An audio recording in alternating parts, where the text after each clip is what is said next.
How's it going there? Well, hang on. How's it going there, my fellow proxies? My name is Delphin Square, and of course, welcome back to another stream of Zenless Zone Zero. This time, I was covering the latest chapter of the Phaethon story right over here, which is to be fueled for the night itself. Holy moly, it's been quite a while since we actually have done this. And got about 9 days to actually complete this one, but I'm going to be putting down, at the very least, the today and tomorrow to see if we can actually complete this entire chapter in itself, and then maybe we can look at the events games as well. I just realized my site has actually sent some commissions apparently. Well, yeah, yours, but but yeah. I hope you guys are actually having a wonderful day. Also, to the viewer that is actually watching right now, welcome. Thank you for actually checking us out. I'm not too sure. There's something that I'm kind of trying to figure out right now. Is that on the YouTube side, I am not sure if there's actually anyone who is able to share the video, the actually comments onto my chat. So if you are here, you may, well, anonymous viewer, I don't mind you actually just saying I'm here right over here on the live chat over here.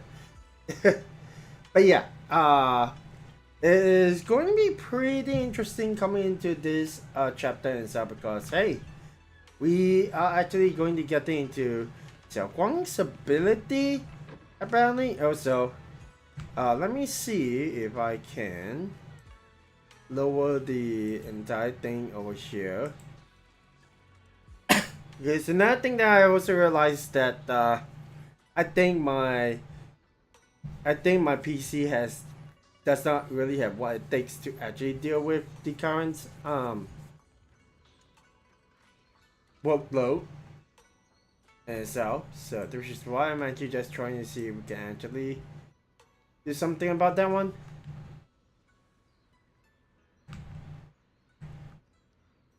Yeah, but anyways, I hope you guys have a wonderful day. If we just got up, good morning, which part of the world you are. Okay, well, you know what, it seems like we're actually supposed to go inside and check out Shunguang, so let's go and talk to her. Oh, Battle is here as well. Okay, let's go ahead and begin, shall we? Why, you're finally here. There's also a skip button on the top. What's up? What are you guys talking about? Nothing much. I'm just a bit worried about my brother. Well, don't overthink it. I think he has got something to take care of. I hope that's all. Oh right, I made some osmanthus cakes earlier to lift my mood. I'm not sure it will suit your taste, but would you like to try some? As she speaks, she pushes the osmanthus cake she has closer to you, her eyes full of anticipation. Well, you know what? Let's give it a try. Alright. Of course, we're diving straight into the chapter itself, so. Not too sure what to exactly expect considering. Oh.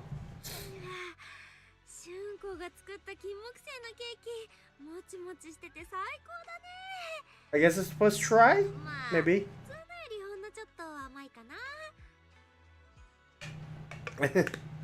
Well, honestly,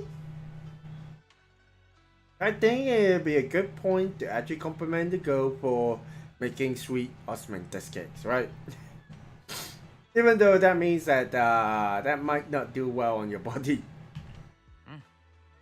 確かに少し甘みが強いけれど、それもいいと思うよ。そう？ごめんね。お砂糖の量を間違えたかも。次はもっと完璧なのを作ってくるから。Hello there, Gold Pika 2000. Hello. What? That is an interesting language. Was that actually? I'm actually looking at it right now. Oh my gosh, hello. Internet language, huh? Interesting. Hey, welcome to the stream. As always, we're just diving right into this. So.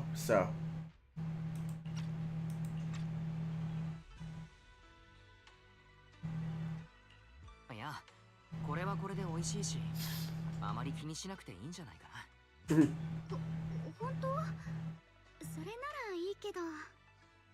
そういえば気になってたんだけど、春光はどうして金木犀のケーキが大好きなの？それは私、金木犀の香りがするものなら何でも好きになっちゃうの。 Immediately. Ah, I see. Okay, that is cool, Boko Pika. Wasn't exactly expecting hello, but apparently it's internet term for. It's an internet slang for hello. So, hey, no worries. But, considering we know that us as the readers have actually known that she has forgotten part of her memory, I guess she just kind of sticks to osmanthus during her review of her diary, perhaps? But yeah, man, the price yeah, you guys know the Qingming sword is this legendary weapon that takes away something from the user, which is a hefty price to pay. 入門したての頃、近所の街角で点心を売ってるお店があって、そこで食べた金木犀のケーキがすっごく美味しかったから、しょっちゅうお兄ちゃんにねだってたのよね。で Oh, もなんでかわからないけど、食べるたびにお腹が痛くなるから、そのうちお兄ちゃんに禁止されちゃって、 oh, it could be that. Yeah. 自分で作ってみようって思ったの。お菓子作りって分量さえ間違えなければ簡単だし。 As she speaks, Xiaoguang's eyes carry the nostalgia she has towards that past, and a hidden determination. Yet, just as you are enjoying your osmanthus cakes, Senior Fufu suddenly runs up. Oh, they're back. Okay. About time. 二人ともここにいたんですね。 Uh. お姉さん、戻ってきたの？はい。エヒ地区でまた何かあったと聞いて、大急ぎで戻ってきたんです。 I mean, でも今着いたばっかりなんですけどね。 firstly, as you can see, Xiaoguang is here. So, hey. Well, no, that's a good thing enough. We actually got to see what Shufu has to say. とにかく修道院の方で変なものが現れたってもっぱら噂です。 Wait, what? すぐに確認しに行きますよ。 Sailing Bay. You hit the Sailing Bay with Senior Fufu. Whoa. Oh no! Maybe it's only so you. What did they just say? Oh, well, granted this is ocean here, but oh boy. It's my first time seeing such a flower. Maybe since we should have super low maintenance ornament flower? Let me see if we can actually get back to that one. I want to agree, but dude, the flowers are here too. What the heck? Even if that's really an issue, the master at Yunkoi Summit will help. Will help what? I'm glad there is a way to actually, well, granted these actually will help us sort it out. Okay. These white flowers are so pretty. Well, this again makes me feel so much better. There's also a boy over here actually, Mellow actually has a... Where did these white flowers pop up from? They actually look kinda really nice. Sudden changes never bode well. Yeah, I agree, right? I mean, granted, at least they add in the points of where you can just come in and just listen in. But dude, oh boy. Okay, this one was the kind of familiar. Mr. Liu, does it ring any bell? I've never seen it before. Mr. Liu, that's a new character. Okay. Crouching down, Shunguang carefully brushes her fingertips across the white petals. Her face spews with shock and quiet worry. Note that these flowers were never outside the hollow before. Oh dear. Something's definitely happening. これ前にフォローの中で見かけたあの白い花よね。 Mm-hmm. どうしてフォローの外にまで。それに気のせいかな。生命圏が花に反応してるような。Hmm. Yeah. Honestly, I think this is going to be pretty bad. ああ、これはなんだか嫌な予感がするな。私も。だってこの花あれと全く同じだもん。師匠がいてくれたらな。あの人の見識ならきっと何か知ってるかもしれないのに。長期兵でこんなことが起こってしまってはな。そうしたるイーシェンが直々に市長へ釈明せねばならぬのも当然。Okay. The man in a Yunhui summit uniform stands there without anyone noticing. His sharp, eagle-like gaze sweeps over the white flowers on the ground and then lands on Shunguang. Wait, what? Oh, his gaze. Right. 楊春光、その中でもお主の兄がしでかしたことは一等大きいぞ。 Oh, now he's 雲岳さんの変額に泥を塗り寄って。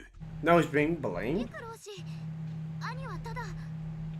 事実は事実、弁解は無用。そしてお主の道はもはやあやつとは異なるのだ。己が果たすべき務めを忘れるでないぞ。生命権を継いだ以上、そのすべてを背負う。それがお主の宿命なれば。 I feel like this Yunhui summit guy is expecting Shunguang to use the Qingming sword to defeat evil. That's like every other sword wielder before him, and oh my gosh, just thinking about it just makes makes my head just nope. That doesn't actually seem like. Oh, I'm shaking my head right now. So.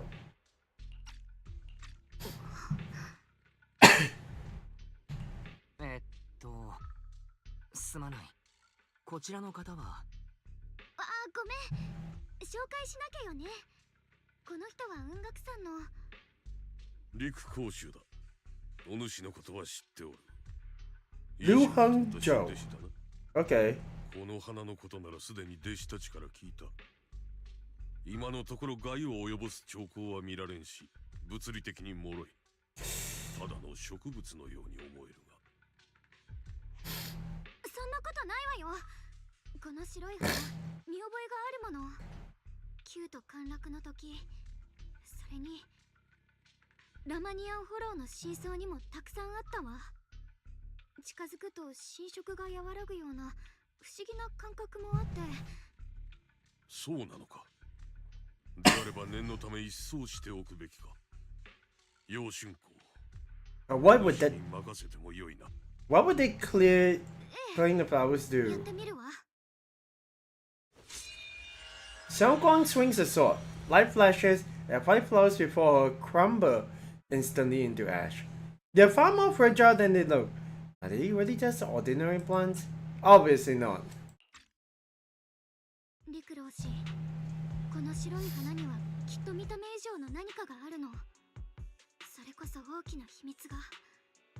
このまま放ってはおけない。お主がそれほどまでにこだわるとは、珍しいこともあるものだ。あの疑うことを知らぬ楊春光がな。ここへ来てから何かあったのか。Oh. それと誰かか。Liu Hangzhou seems to glance in your direction.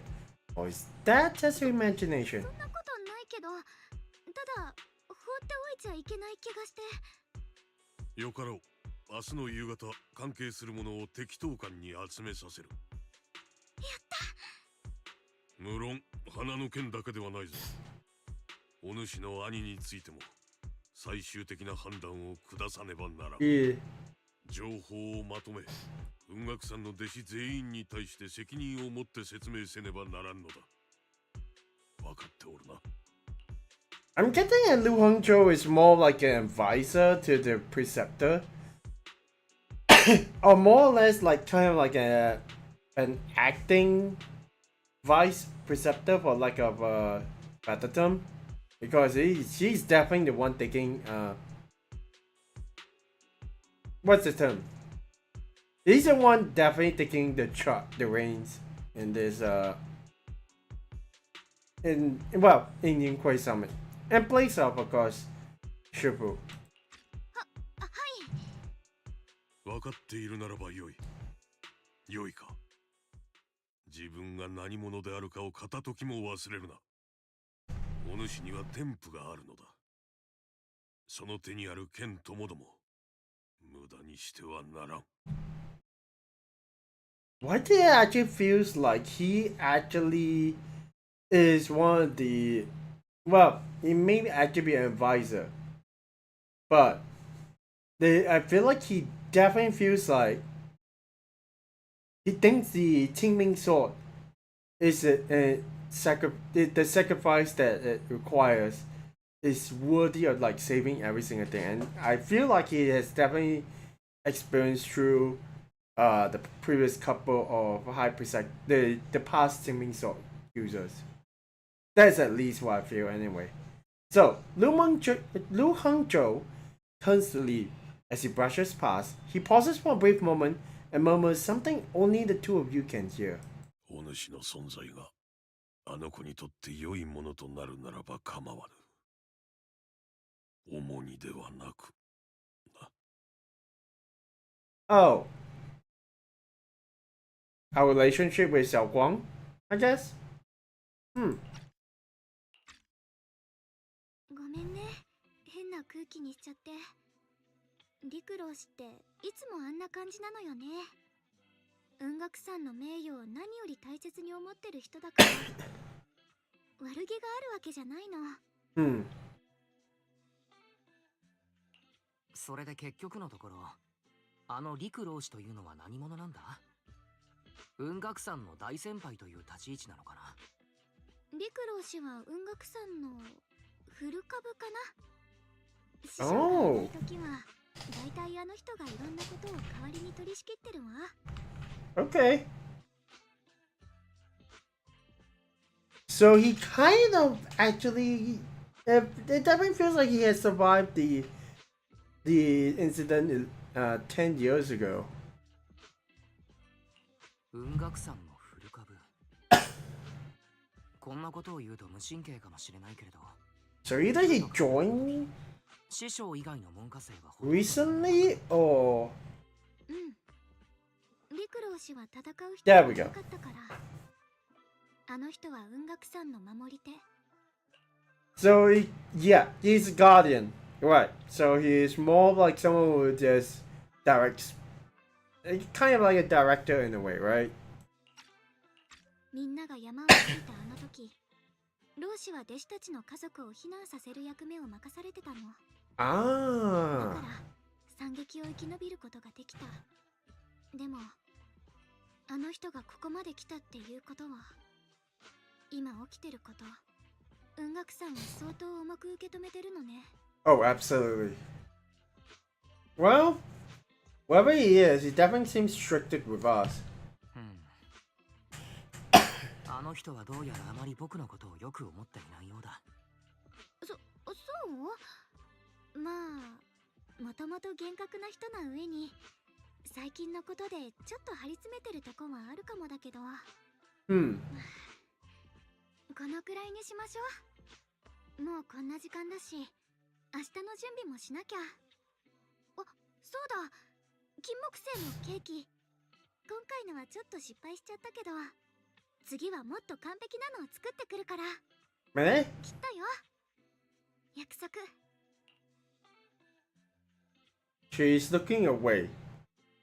Hey, yeah, no problem at all, Gokirika. You take care of yourself. The stream will definitely be up, or the vlog will definitely be up on the YouTube channel, so you can definitely check it out if you would like. But,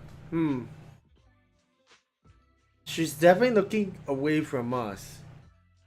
So usually, at least the physical expression itself feel like there's something heavier than this promise that makes it kind of how should I say? Honestly, when you're talking to someone, you should be looking at them, right? But her looking away from us, does actually mean like she is not sure if she can keep that promise or not. It's knowing the teaming sword and everything, right? Who knows? This is just my thought process at the very least. Her eyes glimmer as she looks at you, and like she's finally gathered the courage, she holds out her pinky. Reach out and hook yours gently with hers. A bright content smile spreads across her face. She pulls her hand back and gives you a small wave. Okay. Oh, nope, not supposed to do that.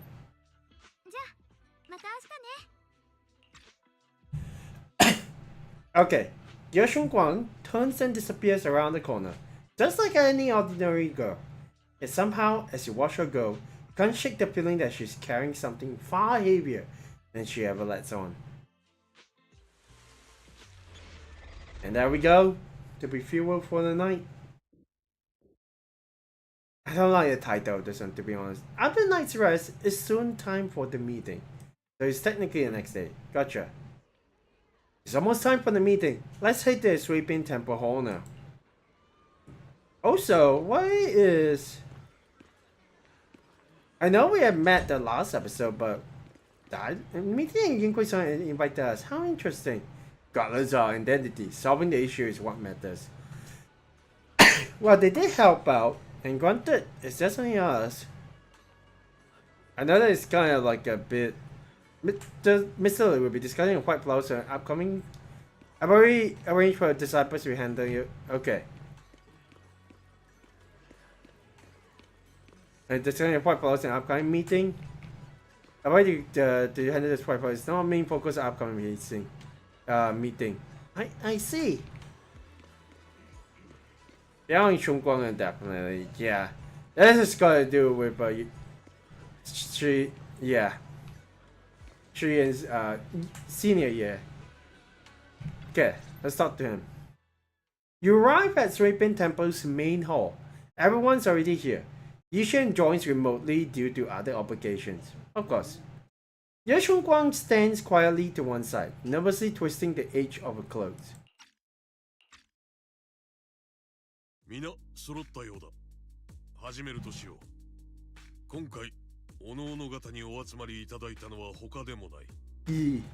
各関係者から情報を集め、現状を整理した上で、楊釈園の処遇について話し合うためだ。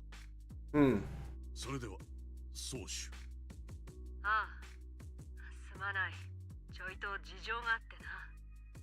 今回はこのような形で参加させてもらう。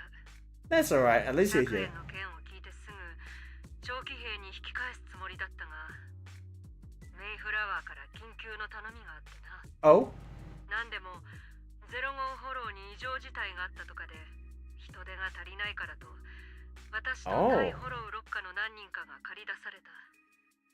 思いのほか難航していてな。しばらくはここを離れられそうにない。So chat, hold the zero. 始まりの主に Okay. 関することはすでに陸老師から聞いている。ことが重大なだけにメイフラワーにも報告済みだ。ただ伝聞だけでは何かと漏れているかもしれないからな。よって当時その場にいた皆には状況をもう一度簡潔に説明してほしい。正確な判断を下すためにもな。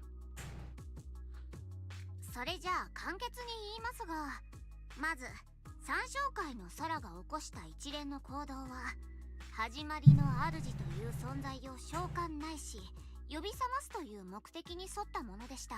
そして彼女とオタクの大兄弟子が協力関係を結んだように見えたのはその実楊釈園側の偽装。彼の本当の狙いは始まりの主が寝ぼけてるうちにそれを滅ぼしてしまうことだったんですね。It did, yeah. とはいえ往々にしてそううまくはいかないもんです。彼は自分の力を過信しすぎましたね。始まりの主、少なくともその力の一端に支配され、私たちと衝突することになりました。そこに活路を開いたのは春光であった。あの子の助けあって我が輩たちは始まりの主の支配を打ち砕き、灼炎の目を覚まさせるに至ったのだ。 Well, Delphin is all thanks to 小光。春光には感謝だな。あの尋常じゃない怪物をどうにかできたのも、兄弟子を取り返せたのも、あの子の力によるところが大きい。そうだとして物事には代償がある。春光、いい。お前さん、やはり生命権を抜いたんだな。ごめんなさい、師匠。剣をお前さんが継承したとき、確かに言い含めたな。よほどのことがない限り、あれを剣艦から出してはならないと。でも師匠、あの時はお兄ちゃんもみんなも絶対絶命だったの。あれ以上によほどのことなんて。聞け。お前さんを責めてるわけじゃない。よほどの危機だったことも本当だろう。だが、剣を抜く前にお前さん自身のことは考えたか？ Yeah, that is true. Yi Jiang definitely, well, I guess in a way she also kind of regrets not being able to save all the disciples back then. But at the same time, she also just feels selfish enough to actually save Yishan should put right over here. Because, yeah, I mean, it feels like a personal reason, and she did save the world a little bit, but yeah. まあいい。概要はこのくらいだろうか。何か補足したいものは？我が輩たちは悪しき者との戦いに勝利した。だが灼炎は混乱の最中に姿を消し、その行方は見当もつかぬ。そうだな。あいつの居所は私がどうにか引き続き追ってみせる。宗主、楊灼炎は三将会と結託し、長期兵の安全を脅かしただけでなく、我ら雲岳山の名誉を大きく損ねた。引き続き調べるなどと悠長なことを言っていてよいのだろうか。言っていなかったが、敵当館を離れる前、灼炎のやつを探すべく何度か生命帳を放っていた。それが一度運悪く三将会に捕まったことがあってな。Yeah. どうにか帰ってきた生命帳を改めていたところ、灼炎があの子を介して何かを伝えようとしていた跡があったんだ。うまくはいかなかったようだがな。つまり灼炎が雲岳山を裏切ったという点については今のところ疑問の余地がある。 Right. だからこそとっととあいつを見つけ、当人の口から真実を聞く必要があるということだ。I feel that he still wants to save his sister from the Qingming sword. He wants to change the user of Qingming sword so at the very least he can save Shunguang from the fate of all the other users. But at the same time, he's also acting on his word. Well, he's almost like this undercover agent that goes inside the Exalters and then just do what he can to actually help fight against his creator. I'm actually surprised he actually has that taming bird, and is actually just informing Yishan about the creator. But I guess technically, well, in which she's able to relay the information to her. He's able to relay the information to Shubu. So. きっとしょうがない理由があったに決まってるわよ。お兄ちゃんがみんなを裏切るなんてありえないもの。事情はどうあれ、楊灼炎が雲岳山の名誉を傷つけたことに変わりはない。うん。詳しい話はあやつが雲岳さんに戻ってからするとしよう。 As much as I don't really like this Mr. Liu's thinking, yeah, of course he wants it. It would be all for the world and all for the role Yunquei Sama has got to play. But still, sometimes that there are people who thinks that they are, who thinks that some things are actually done for the duty of it, and I mean it's just me. Maybe it's just me. 最初の話を補足してもいいですか？サラが始まりの主を呼んだ時、あの場に黒い霧が出てたのを思い出しました。 Right. 試しに払おうとしてみたんですけど、どんな攻撃も通用しなかったんですよね。うん。攻撃が通用しないか。かの黒い霧は形を持たぬゆえ、刃も術も通じぬは同理。始まりの主が操っていた悪しき者と同様、 Right, the lizard. 形を取るよう要求させねばならぬだろう。Mm-hmm. なるほど、理解した。そいつがおそらく始まりの主の力その本質的な部分なんだろう。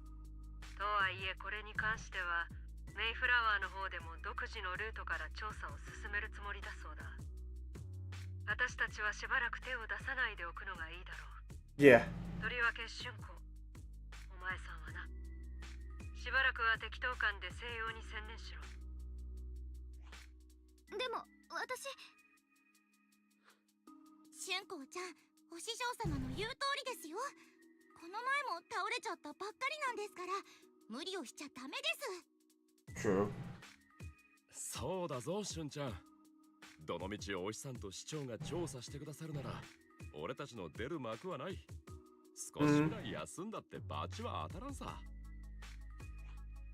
生命権の力は雲岳さんの誇りであり、剣士が背負うべき責任でもある。とはいえ今は剣を抜くべき時ではないだろう。Mm.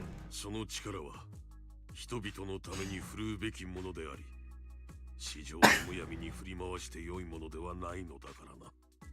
よって宗師の判断に同意する。楊春光、今は休むのだ。Yeah. Oh.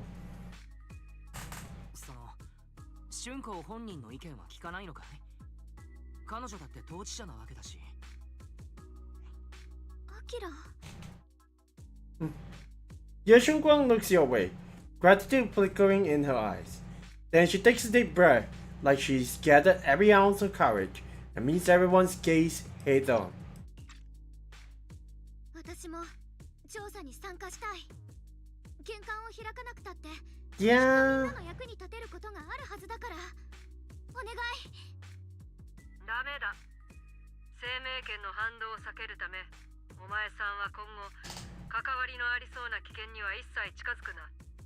この点について議論の余地はない。Hmm. 皆に依存がないようであれば、私はこれで切るぞ。宗師の決が下された以上、この集まりはこれにて解散としよう。各々方の協力に感謝する。But the air is heavy with silence. Ye Shunguang's shoulders slump a little. She quickly lifts her hand to wipe her cheek as she's erasing something. Then, running from everyone's gaze, she turns and leaves without a word. Granted, yes, she can help out, but who's to say that she's actually just forcing herself to keep pushing further, even though she is. It's like putting her right and free of the action is kind of like also. Yeah, probably not a good idea, but I feel like this resting period might actually not be for long. Okay. Well, everyone is all here. Well then, it's about time we head back. Let's hope everything turns out well. Well, let's start the banyo first. Listen to this drama. Going down at Yunquei Summit. Shunguang Summit and Krampus definitely have very different styles. Well, how's finding Chupu find Krampus? Yeah, he did join. Getting used to it. Thanks for asking. Banya's a key player in Krampus now, you know? Someone like him, powerful yet honest and reliable, is a rare find. Of course, we had to snatch him up right away. Alright, Senior Zhao seems to have taken on a big mission lately. We might need to help out, so let's be ready. Miss Zhao? That's right, Senior Zhao is a super busy person, and the boss really trusts her. Let me tell you a secret. He actually has this wild title. What? Whoops. I think that's my throat.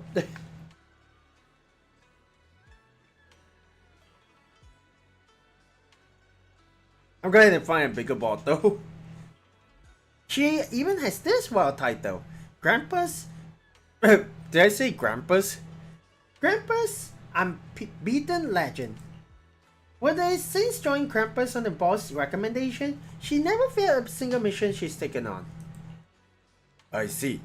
Senior Zhao is certainly impressive.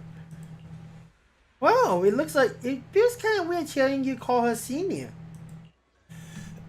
Oh my, it's getting late. Banya and I should head back on to Krampus. See you later then, Proxy. We shall be taking our leave. Okay, Dali and Banya leave first. That's fine. I mean, I feel like we might actually need their help later on, but they are also part of different they are also like not Yunhui Summit, so they got their own things to do. Keeper Qingming Sword shouldn't be so childish. Mr. Liu, are you being a bit too harsh on Junior Xiaoguang? I mean, they're definitely just pondering about this one. As the keeper of the Qingming Sword, Ye Shunguang should shoulder more responsibility. The way she's acting now is a total disgrace to Yunhui Summit. I mean, she's young. You can't exactly make them act like you, so. But Xiaoguang didn't want to become the sword keeper either. She's still so young. Ridiculous. Becoming a keeper of the Qingming Sword is a tremendous honor. It should be the goal of every Yunhui Summit disciple. Well, maybe, but it means just like just offering yourself just to save the world. That's like, how are you going to live your life like that? If only I or Yishan had become the sword keeper instead. Well, I think you'll be off and because you actually not to say, I'm pretty sure Yishan is still trying to figure out a way to negate the side effects, but dude, what a shame. At last, that's enough chit chat. We have much to do. Next, you should take some disciples to deal with those strange white flowers in Phaethon Heights. She was particularly worried of those flowers earlier. There must be some reason for that. Regardless of my concerns, I trust the Qingming Sword's Keeper's judgment when it comes to danger. As for the investigation into the greatest power, I shall handle that personally. Understood, Mr. Liu. I'll arrange for it right away. Liu Henzhou and Pan Yinhu leave together. What do you think about it, Belle? お兄ちゃん、私やっぱ心配かも。春光は今のところ平気そうにしてるけど、これから生命圏の副作用が出るかもわかんないでしょ。Yeah, you and me both, 本 Belle. 当に記 Belle. 憶喪失になっちゃったら大変だよ。ね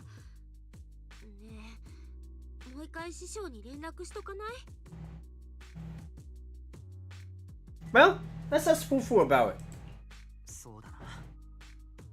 とはいえ師匠はこのところかなり忙しそうだし、直接連絡すれば邪魔になってしまうかもしれない。まずは夫婦先輩に相談してみよう。You find Ju Fufu and tell him about your worries that Xiaoguang may really be losing her memory. Turns out she's been just as anxious about it. After some discussion, she contacts Yixuan. 師匠様、私たち本当に春光ちゃんのことが心配なんです。もしもですよ、本当に記憶喪失らしい兆候があったら何か和らげる方法ってないんですか？ない。歴代剣士の記録によれば記憶喪失そのものが兆候に過ぎ、ひとたびそうなれば剣士の体は徐々に蝕まれていく。止める術はない。そんな。でもだが私が研究してきた限り、剣艦が無事で春光が生命剣の真の力を使いさえしなければ、理論上剣が影響を及ぼすことはない。うん。故にお前さんたちにできるのはあの子をしっかりと気にかけることだ。決して再び生命剣を抜かせるな。Plus, he's a creator that actually forced her to use the Tingming Sword because he wants something to do with the Tingming Sword. We're not too sure yet, but I would not be surprised if the Tingming Sword and the creator is actually come from the same power because they both are legendary powers in itself. わかりました。師匠様、春光ちゃんのことしっかり気にかけておきます。それとさっきの集まりでは私も少し大人げなかった。春光が皆の力になりたかっただけだというのは十分わかっている。だが姉様のことを思うと、 I mean, that's a valid concern. 私はこれ以上あの剣のせいで誰かを失うことを良しとしない。それがそうしたる私の守るべき弟子なら、なおさらだ。あの日生命剣に目をつけられたのが私であればどれほど良かったか。 I feel like every single person which has that kind of regret. Like, why is it not me? Why hasn't they sword chose me instead? It's like, I think if Yixuan, Triple, or even Mr. Liu has a sword, I mean, I haven't even seen it yet. I feel like there'll be other people who will be worrying about this exact same thing. Man. お師匠様、そんなに自分を責めなくても、きっと春光ちゃんも心配してくれてるってことは分かってますから。 But yeah, this is an important point. And also raised up in the special program, Tingming Sword actually does not, it actually is sentient. 待った師匠。つまり生命剣は自ら剣士を選ぶということか。ああ、記録にある限り生命剣の歴代剣士は全て剣が自ら選んだものだ。選ばれし者だけが剣と共鳴を起こし、その力を行使できる。だがこれだけの年月が経っても、私たちは生命剣が剣士を選ぶ基準を解き明かせずにいる。どうも実力の強弱や才能の優劣とは直接の関係がないらしい。というのも、楊兄弟が雲岳山に入門して間もない頃、陸老師が評価していたのは、実のところ春光よりもシャープだからな。何か特定の体質が条件なのかと推測もしたが、姉様と血のつながった私が選ばれなかった以上、それを裏付ける説もない。私たちがこの件について知っていることはあまりにも少ない。Yeah. 聞いてもいいかい？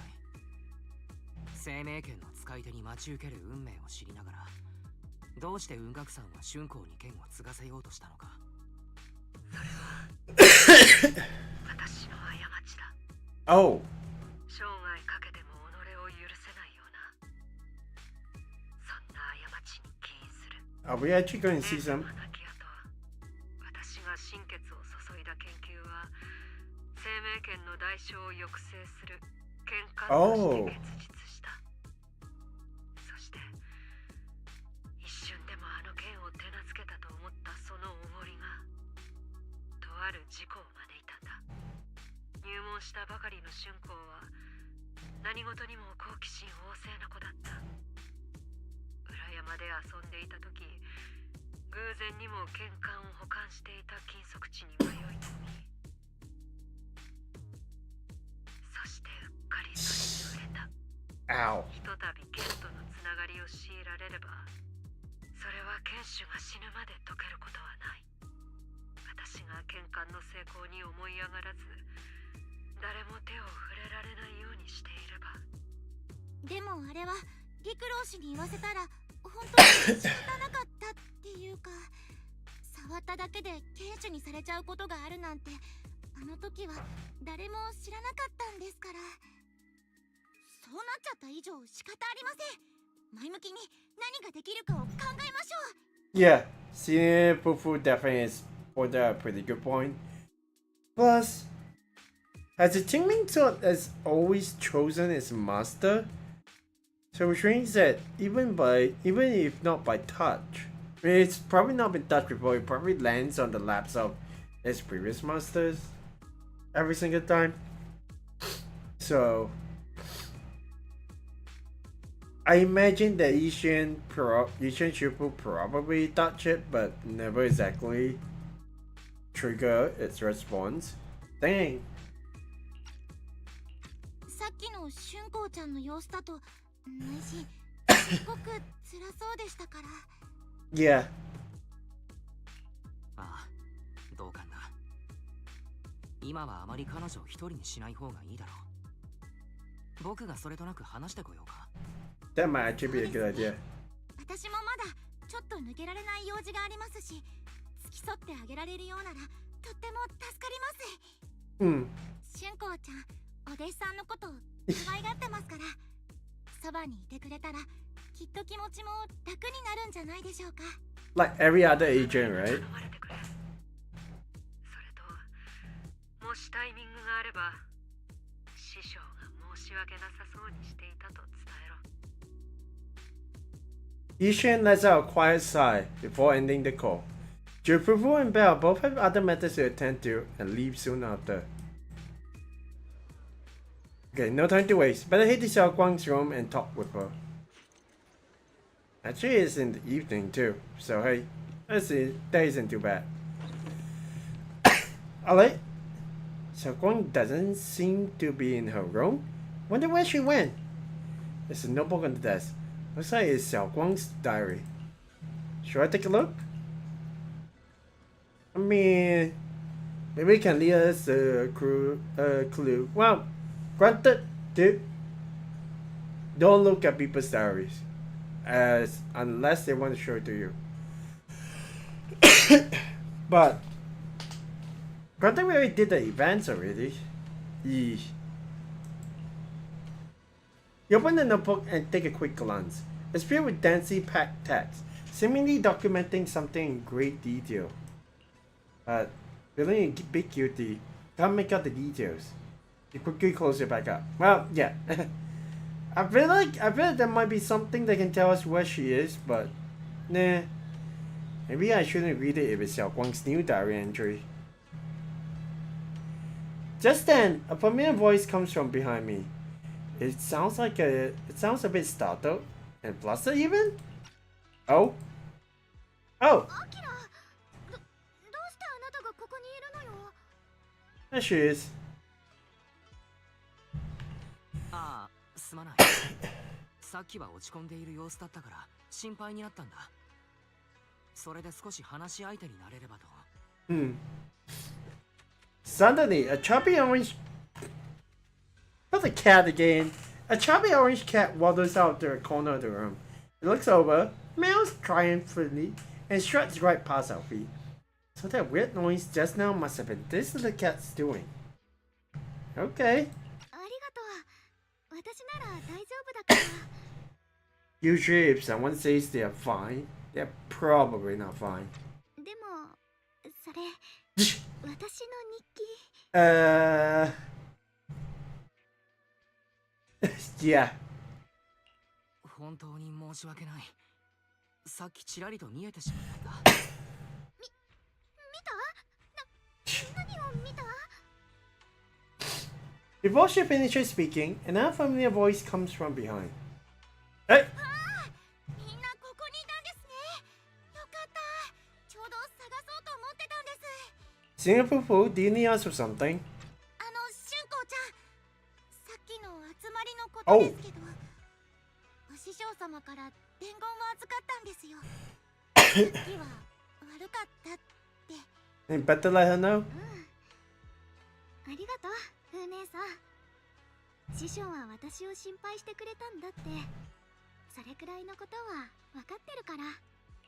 Man, at the very least, Shunguang and Xiaoguang is definitely feeling. Well, she's not mature, but she's smart. I think that's the important part. A hint of sadness flickers across young Shunguang's face, but she quickly pushes it down. Ooh. That's going to probably hurt later on, but still. Placing with that polite, well-behaved smile of hers, just like nothing ever happened. とにかく二人とも気を使ってくれてありがと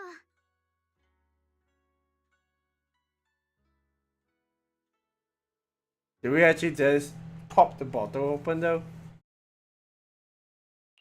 ずっと言おうと思っていたんだ。春子、無理して聞き分けのいい人間でいようとする必要はない。悩んだり悲しんだりするのは至って普通のことだ。僕が同じ立場だったとしたらきっと辛い。人間なら誰しもそうなんだ。だからあまり無理をしないでおくれ。分かった。でも安心して。私本当に平気だから。Granted, she's claiming she's still okay, but I don't think she's ready to share her worries yet. So, I think at the very least that's a good step. At the very least, we're not leaving her alone. So, once she's ready to tell us, then, you know. それとお師匠様からもう一つ頼まれてるんです。記憶に関してちょっとテストをしてみてほしいらしくて、あんまり気負わず答えろだそうです。Oh. 風姉さん、私まだ質問に答えなきゃいけないの？まあまあ、本当に気負わなくていいとのことですから。それに私、記憶テストをしようにも何を聞いたらいいかわかんないので、最近一緒にいた人にお任せしたいです。3つくらいでいいですよ。Oh. Doink. それじゃあ僕たちが初めて出会ったのは2人して何をしていた時だったかな。初めて会った時、適当感のことを言ってるなら、あの太っちょの猫ちゃんを助けたわよね。 True. どう？第1問は正解ですね。では次の問題行ってみましょうか。 Okay.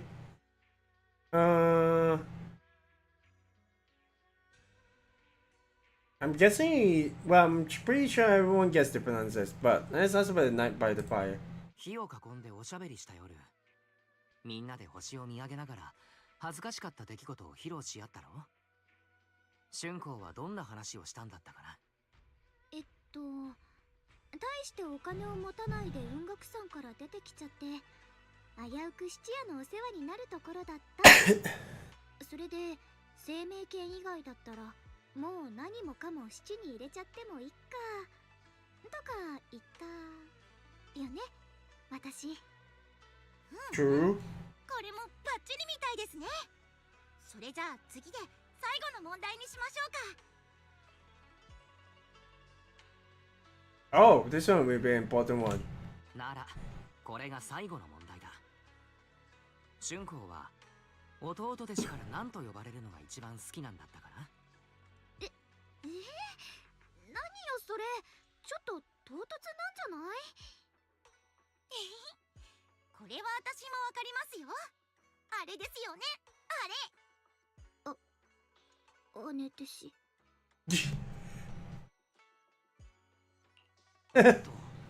風が強すぎたせいかよく聞こえなかったな。大きな声でもう一度言ってみてくれないかい？だから姉弟子って言っジュアルなんだから。うんうん。何にも心配することなんてないですよ。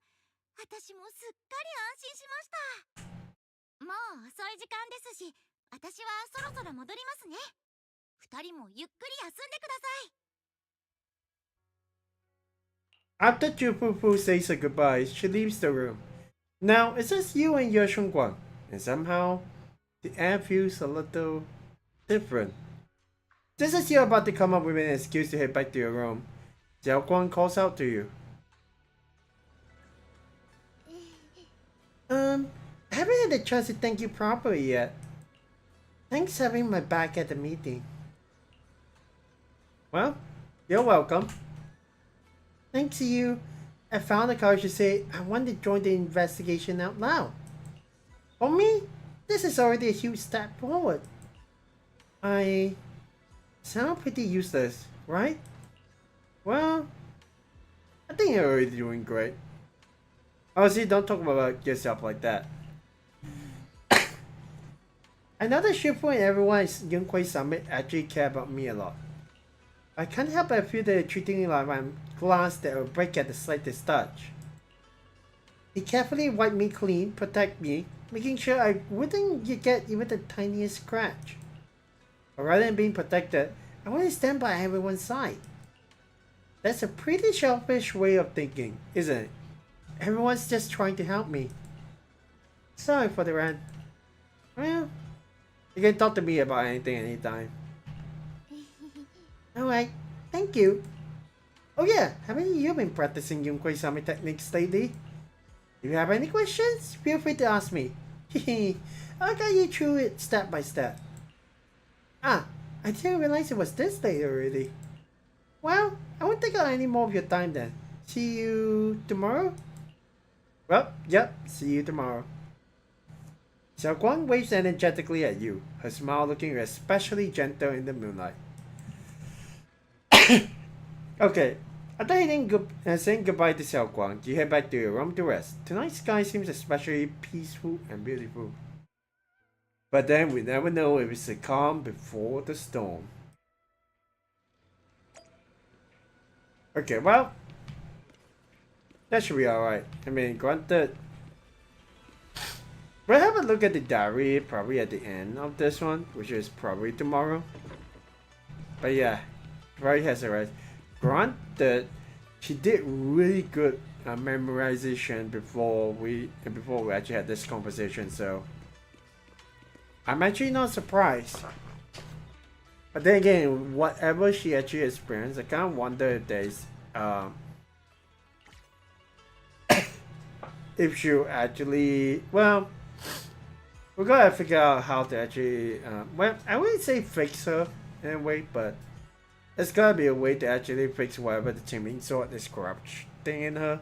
So, granted, she hasn't used it a second time, so I think using the sword might actually just cause whatever it is. Okay, let's get some rest first. The busy day, you quickly drift into a sweet dream. Then, while you're deep in sleep, you suddenly hear someone calling my name. In the end, you reluctantly drag yourself out of bed. Okay.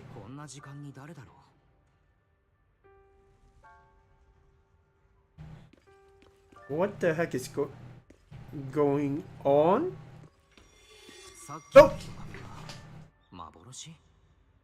見間違いだったのかとにかく Do excuse me about that. I should have muted that, to be honest. Maybe I do it in post, but seriously, man. What the heck is going on? I thought I saw a white... Well, we know what it is, but I thought I saw a white ghost.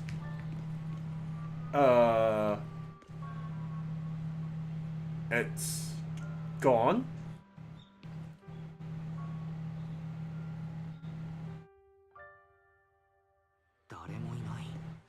Oh. 適当感にお化けが出るはずない。泥棒だったのか? The blame is on top of us. Whoa. Oh. あそこに猫がいる。近づいてみよ Oh, it's an orange cat. Hey there, guy. Have you seen anything? This is a chubby orange cat that Xiaoguang saved when I first met her. Seems like this little one saw something. Behind me? Wait, what? You can sense it. There's definitely something lurking behind you. Whoa! Oh!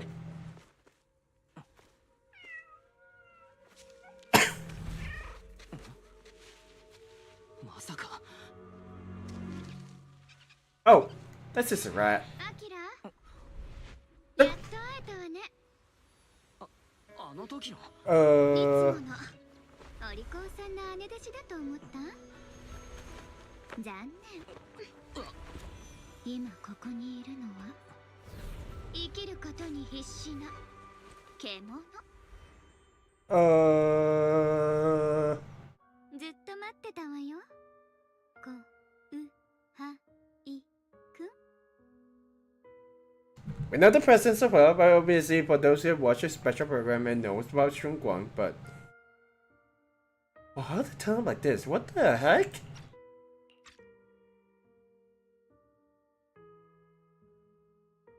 Right! She is the one that appeared after she used the teaming so right. Exactly. 春光その紙は生命権を使った時の。ちゃんと覚えててくれて嬉しい。Hmm. そうだよ。私は楊春光。あなたの姉弟子その人。That's sharp. You her other self. Man, why is it so sharp? まさか君は春光のもう一人の人格というのか。ま、それで理解できるっていうなら、そういうことにしといてあげる。Okay, I just realized something. Yeshuyan's true form has that black outfit on top of the yellow. Why is this Xiaoguang a white outfit? There's gotta be something with the law of her tyrant nature that we have no idea about, but dude. 私はこの子が引き分けのいい仮面の下に隠してる。堅くなに認めようとしない。真実のもう一かけら。 So what exactly is she? 光なら私は影。 I mean, a shadow, that's for sure. こに飾られた偶像なら私は地べたを這いずってる付き人。Hmm. この子は仲間のためでも取るに足らない人たちのためでも忌々しい生命権を振るって滑稽な英雄としてみんなを救うのをためらわない。 I have a theory that whatever Ye Shunguang lost, probably transferred to her. So technically, this may actually be Ye Shunguang's memory that she lost before she had to go to put through the diary and make sure she remembers everything. Huh. じゃあ私はどうなのかって？私は違う。ただ生きてたいだけだから。そうでしょ？自分一人救えない女の子がどうしてみんなを救えるの？なんとか自分を納得させたくて可愛い嘘ついちゃって。 I don't think I agree with her. それはどうかな。彼女がみんなを助けたいという気持ちは間近で見てきたけれど、その上であれが自分を納得させる嘘というのは賛同しかねる。ずいぶんこの子の味方するじゃない。 I've been watching her after all. この子が妙にあなたを特別扱いするわけがなんとなく分かったから。けど知っておいてよね。生命権を継ぐ者はみんなに英雄であることを求められる。そしてみんなは生まれつき自己中なの。おだててご機嫌を取るもっともらしい言葉の裏には汚い本音が隠れてるんだから。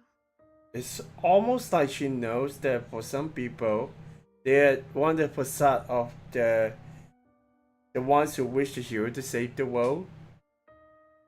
And the facade of them actually witnessing the world after the hero sacrifices him or herself. It's like whatever malicious intent is believe that. That is what she's referring to as ugly true. 英雄を欲しがってその太鼓持ちになるのは自分の安全を自分でどうにかできないからでしょ。違う？じゃあその英雄が死んだら適当に石を積んでお花を手向けてボロボロ泣きながらそれっぽい詩でも書くんでしょうね。 Yeah, that might be. それでおしまい。後ろめたいなんてちっとも思わないまま次のおバカさんが新しい英雄になるのを待つだけ。 That's not 英雄って good. いう殻の中で傷ついて震えてる。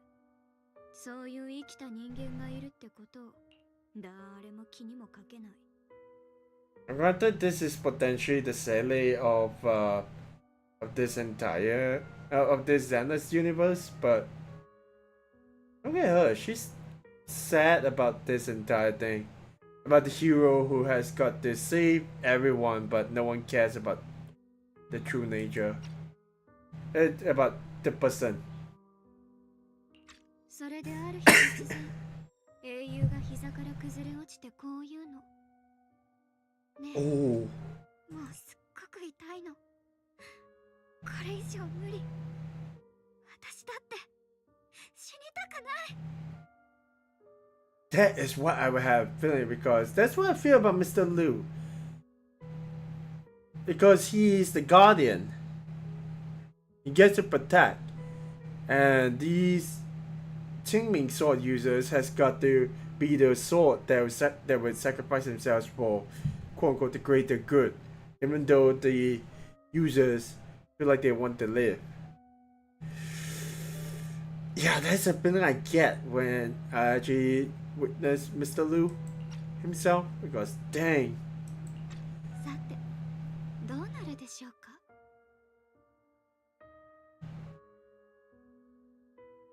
This is a really hard question. Will you choose to save the hero? Or will you choose to save the world instead? Ooh. 僕にはわからない。けれど誰だろうとそんなことを強制する権利はないはずだ。正直なところは好きよ。 The year Shunguang before you suddenly leans in, her breath warm against your ear. Whoa. けど私あの生命権を手にした時から英雄なんかになるもんですかって。 Eesh. だってこの世界より先に死ぬなんて真っ平だもん。 It's almost as if it's her true feelings the entire time. Ye Shunguang's fingertips brush slightly against your cheek, bringing a slight chill. With a half smile, she gives you a teasing look, her lips curving in that sly, knowing way. 怖がらせちゃった？安心して。私は息抜きをしに出ただけだから。この子はもうすぐ帰ってくるわよ。それと、いいこと教えてあげる。この服、私がこの子に選んであげたの。かわいいでしょ？じゃ、時間だから。バイバイ。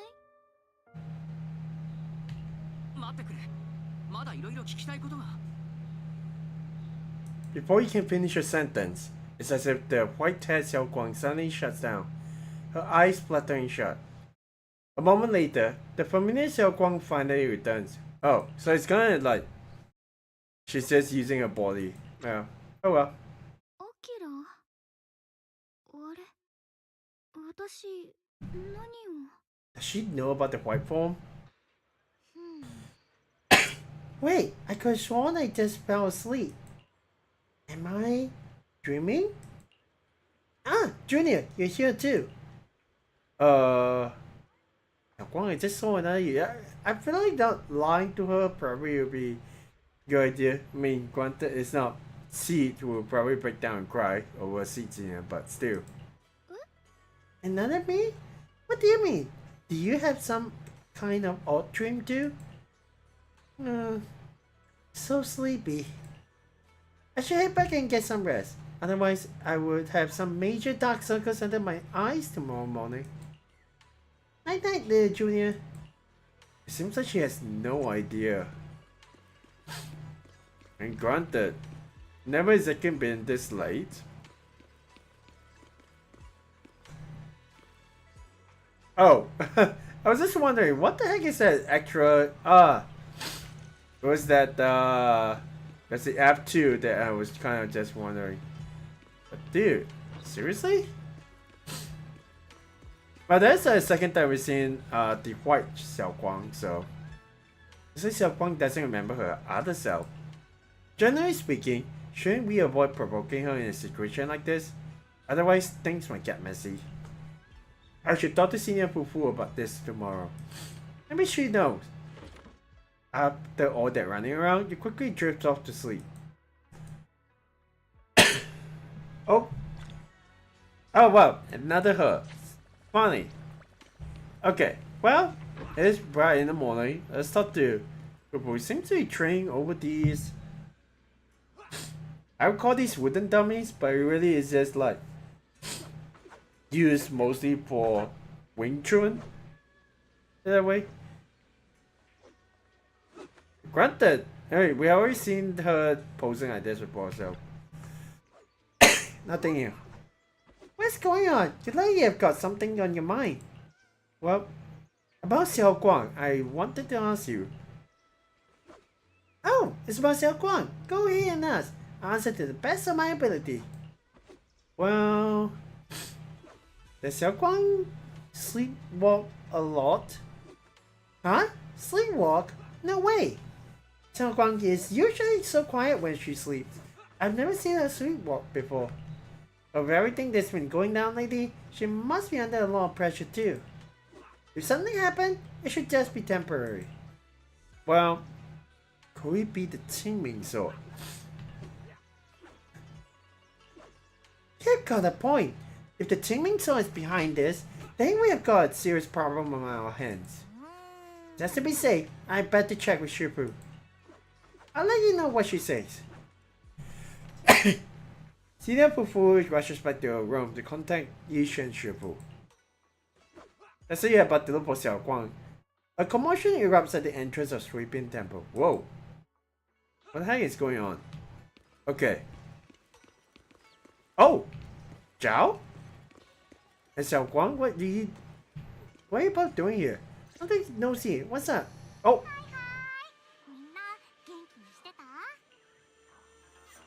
I wasn't expecting this to be wait, I thought she's on an important mission. What the heck is she doing over here? Granted, yeah, I'm just taking a photo. I mean, Xiaoguang seems surprised about her, but hey.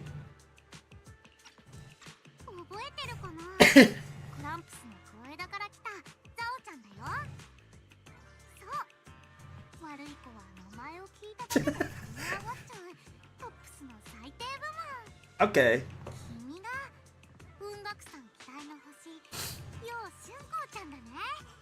Huh.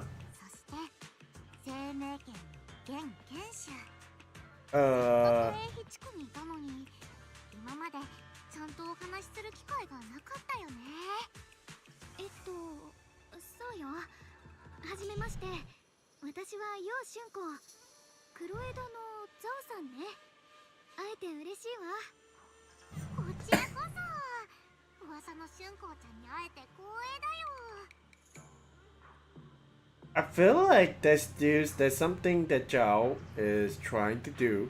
We don't know yet. And she definitely sounds like every other people who think, oh, the hero. Oh, yeah. Like, healing a hero instead of knowing the person beneath, but still. I do feel like she has some kind of motive beneath that facade. If it's a facade, that is.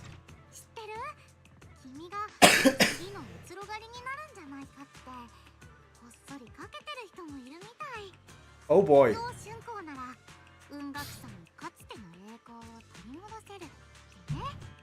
Uh, 後ろ狩り私そんなすごい人じゃ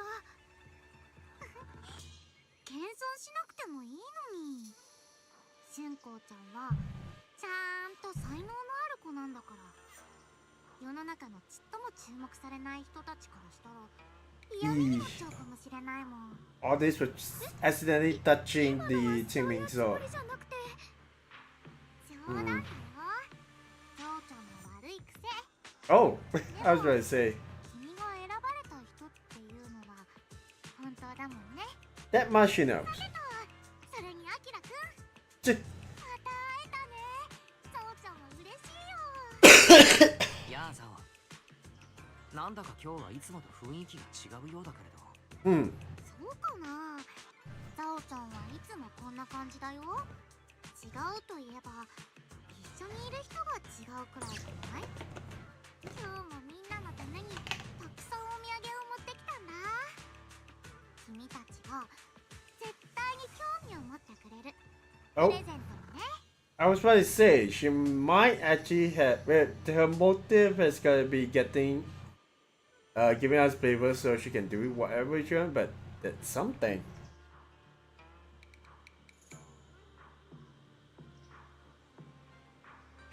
Makes me wonder what it could be. Also, sorry about the bottle noise. I feel like I should probably take a little bit of a break after this one, but you feel that? But yeah.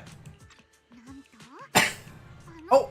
陽釈園の最新情報もあったりしてお兄ちゃんのそうだよだからゾウちゃんのことは素敵なゲストだと思ってね Okay. Now we're talking. 最新情報まさかお兄ちゃんの居場所を知ってるの落ち着いてよ春光ちゃん出来たて熱々のお豆腐だからって急いで食べたらやけどしちゃうんだから Hmm. まあでも大体そんな感じかな君のお兄ちゃんを目撃したって情報があってお兄ちゃんはどこにいるのお願いゾウさん教えて春光ちゃんその言い方はちょっと違うと思うな Don't worry about ビ it, ジネ Joe. スの基本は等価交換でしょゾえウちゃんが君の欲しいものをあげるから君はゾウちゃんが欲しいものをくれるそれが一番フェアでスムーズなやり方だよね So what's she gonna ゾ ask ウ in ちゃ return? んまだここで欲しいものがもらえるめどが立ってないんだ春光ちゃんはせっかちで大胆なんだからごめんなさい Well, その、やはり釈面さんのこととなると、春光はいても立ってもいられないんだろう。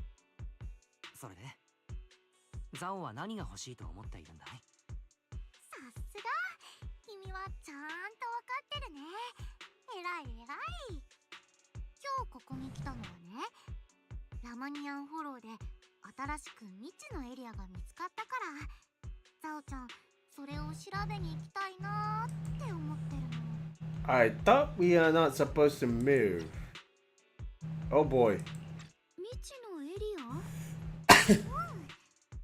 う一個の情報も手付金だと思って前払いしちゃうけど君たちと陽釈園の戦いが終わった直後に宮妻の異変と一緒にラマニアンフォローが約 0.002% 拡張したのが観測されたのだからこのタイミングで見つかった未知のエリアに異常な宮妻があってそれが拡張の原因なんじゃないかなってゾウちゃんは睨んでて Again. さんにも調査に手を貸してほしいんだ Again. Shunguang is supposed to be resting right now. So I wonder what's the deal right now. でもどうして私プロ棋士の協力が必要なのはわかるけど修行者が役に立てることなんてあるのそれはね君が生命権の現権者だから Okay. マヤちゃんから面白い話を聞いたんだその生命権フォローの奥深くに入ると不思議な反応するんだってねれに楊釈炎の目を覚まさせたのも剣の力だったみたいだし、英碑地区に現れた白いお花にもおかしな反応を示したんじゃない？まるで共鳴してるみたいに。違う？そうなの。白い花に触れた時、生命剣がかすかに震えてってどうしてそれを知ってるの？今ある情報をもとに推測しただけだから、生命剣の力とこの新しいエリアというよりラマニアンホローそのものにはまだ誰も知らない秘密の関係があると思うんだよね。そこへ来て白いお花とホローの拡張にも怪しいつながりがありそうだし、ここにいる凄腕のプロ棋士と一緒に春光ちゃんも来てほしいっていうのはそういうわけ。 I feel like mentioning the third time. Shunguang is supposed to be resting. But I feel like Zhao probably don't know that. But it, 10日交換だからね。こっちは楊釈炎が目撃された正確な座標を上げる。 oh. 何を隠そう、未知のエリアの端っこで君のお兄ちゃんを見かけたのはザオちゃんだもん。分かったわ。私行く。気持ちのいいお返事だね。じゃあプロ棋士の意見も聞いてみよっか。僕だって構わないけど春光の体のこともある。師匠には何度か言われているんだ。生命圏の関わりそうな危険に春光を近づけないよう。アキラ、私なら本当に大丈夫だから。記憶のことだってこの間テストしたばっかりじゃない。風姉さんたちもまだお兄ちゃんの手がかりは見つけられてない。だからこれは一番のチャンスなのよ。君の気持ちはわかるけれど、リスクがあることに変わりはない。もう少しだけ考えさせてくれないか。ザオ、春光の代わりに僕と他の雲岳山の人間で調査を手伝うのはどうだい？それじゃあダメかな。あのエリアと生命圏のつながりを探るのもザオちゃんのお仕事の一つだから、これは譲れないよ。まあ今すぐ足並みが揃いそうな感じじゃないね。大丈夫だよ。ザオちゃんは気長に待ってるから。無理やりのビジネスは嫌いだし、もし2人揃ってその気になったらロープウェイの駅に来てほしいな。プロ棋士は頭のいい子だもんね。きっと合理的な選択をしてくれるって信じてるよ。じゃあね。 I feel like the very least, Zhao is being a bit pushy because it's got something to do with whatever mission that she's on right now.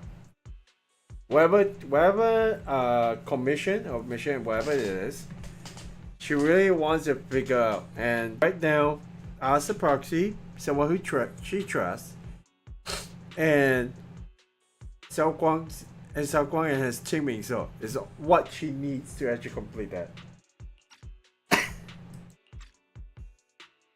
Zhao turns to leave, but before walking out, she shoots you a knowing look. Before you can figure out what that means, Shunguang speaks up, her voice tight with urgency. ねえ、あなたがいろいろ考えてくれてることは分かってるけど、やっと見つけたお兄ちゃんの手がかりなの。師匠にはめちゃくちゃ怒られるかもしれないけど、責任は全部私が取るから。I mean, it is both of us in a pot, so. だからお願い。私こんなチャンスを逃せないのよ。I think it would be not Yishan Shifu that should be worried. Not just Yishan Shifu should be worried about Mr. Liu as well. Oh boy. 責任を問われるかなんてことはどうでもいい。生命権というわからないことだらけのものを前にして君に万が一のことがあってはいけない。だから軽率に無謀なことはできないんだ。お兄ちゃんがいなくなる前に言ったこと、あなたにも伝えたわよね。必ず助けるからって。みんなに黙って裏切り者みたいに思われるのも気にしないでいなくなったのが私のためだったなら、こんな風に私のいないところで何かがうまくいったらいいななんてのんきに祈ってることなんてできないわ。このままずっと守られるだけのガラスのお人形でいるのはもう嫌。私だってみんなに恩返しがしたいもの。みんなのくれた優しさや愛情をこの手で返したい。 I mean, she has a resolve. Do we give her... Well, honestly, I usually like to go with option 2. But do we give her our word that... As long as she doesn't use the Qingming sword, though, I feel like that might actually be the key. わかった。春光が本当にそうしなければいけないと思ったのなら、もう何も言わない。一緒に行こう。無理言ってるわよね。でも本当にありがとう。I mean, granted, when you come and think about it, it's both of us in the pot, so. ずっと言わなきゃいけないと思ってて。Oh. 私にとってあなたがすっごく特別な人だってこと。もちろん生命権のせいだろうけど、お兄ちゃんも雲岳山のみんなも私と接するときはどこかみんなおっかなびっくりだから、大切にしてくれてることは嬉しいって思ってるけど、時々すっごく申し訳ない気持ちになるの。でもあなたはみんなが反対しても私の味方でいてくれるわよね。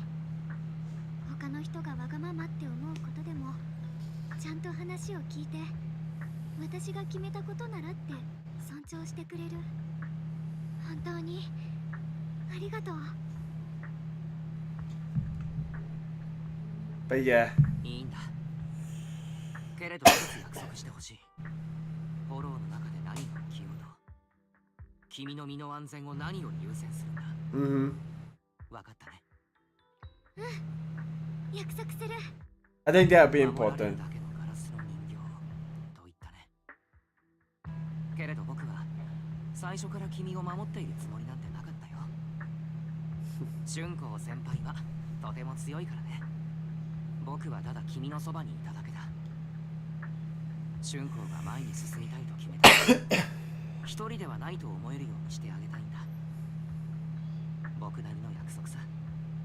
だから君もどうか約束をしてくれ。未来がどうなろうと僕が一人ではないと常々思い出させてほしいんだ。どんな時も振り返ればちゃんとお互いがいる。だから約束ね。 Once again, Shunguang holds out her pinky. Only this time, she doesn't hesitate at all. Her eyes sparkle, her fingertip warm and firm. You hold your pinky with hers. This promise now looks more solemn than a vow. I mean, hey, there's a promise after all. Then let's go find Miss Zhao Yang now. But something spills off. The fact that Miss Zhao, who well, is affiliated with Krampus, was one to bring news to Lemon Hollow's abnormal expansion. Would Krampus, or rather would Tops, really care that much about Phaethon Heights? Well, I feel like she's definitely hiding something from us, too. Is that so? Let me think a bit. I heard when Danny and Banya shivered earlier that Miss Zhao seems to be on some important mission. Yeah, whatever the mission is, we still do not know about yet. Could the mission be related to the expansion of the Lemnian Hollow? That's just my guess. I'll try to ask Miss Zhao about it when I get the chance. I remember Miss Zhao said earlier that we'd meet up near the cable car station. Let's head over right now. I mean, I'm guessing we actually leave, well, I don't think Senior Fufu will be around at the moment, so She'll be still contacting Yishu and Shibu.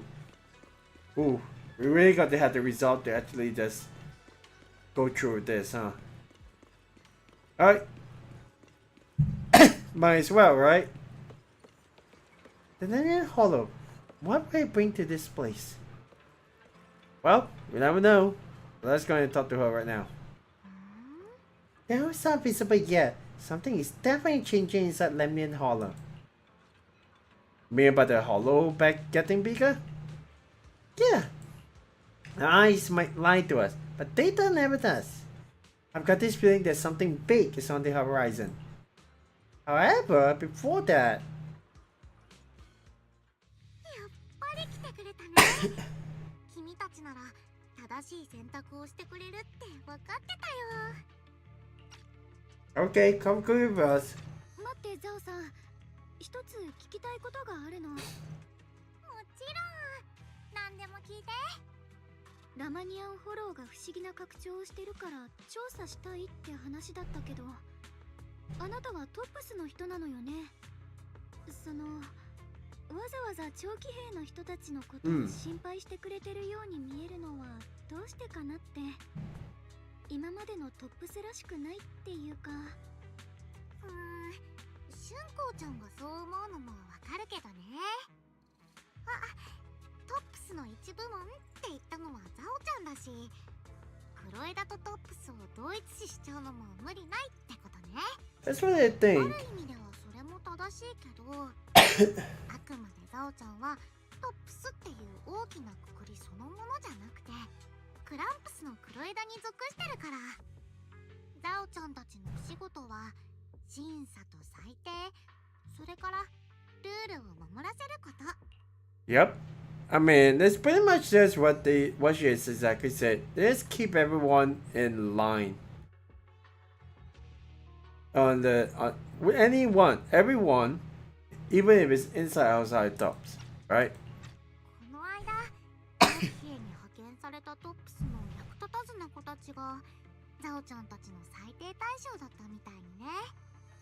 あんまりあの人たちと一緒くたにしないでほしいかな。それに組織って大きくなると中がごちゃごちゃしてくるっていうのは、もう不可抗力みたいなものだから。 That's true. つまりザオちゃんは責任を持ってこのお仕事をしてるの。今の長期兵を管理してるのがクロエダだってこと。世の中は結局等価交換。ザオちゃんたちは長期兵からたくさんのものをもらってるんだから、長期兵を守る責任もあるよね。もらいっぱなしじゃ筋が通らないもん。 I thought she would be just like, I manage Possible Max now. But when I come and think about it, I guess technically instead of military, instead of Possible Max, it's Krampus that takes charge of whatever happens in Phaethon Heights. Oh boy. Not what I was expecting, but still. 文学さんはどう？ラマニアンフォローは今おかしなことになってるけど、なんだかそれどころじゃないって感じだよね。 She also knows. 春光ちゃんもお兄ちゃんが心配で仕方ないみたいだし、確かにザオちゃんたち悪いビジネスマンの方が長期兵のことを心配してるみたいになっちゃう。変だな。 She's being cheeky at this point. 私はもちろん長期兵が危ないというなら黙っていられないさ。ただフォローは基本的に拡張する傾向にあるもんな。そこに異常があるというデータはまだザオの手にしかないわけだろ。プロ棋士として花丸の回答。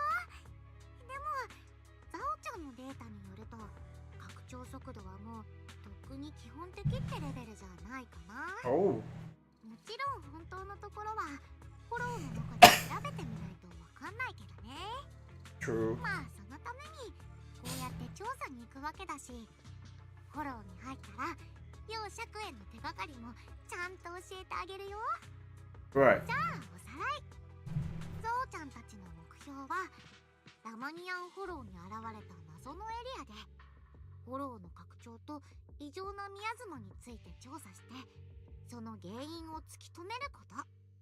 目的地までは新エリート1の凄腕プロ棋士のガイドがいるし、白いお花と異常な宮妻の関係をはっきりさせるためには、それと共鳴できる生命権を扱う剣士の協力が必要。こんな感じかな。じゃあ早速出発。 Okay. Alright, Miss Chow, this operation was something my junior and I decided to do in secret, without telling anyone. If possible, I hope you can keep this between us.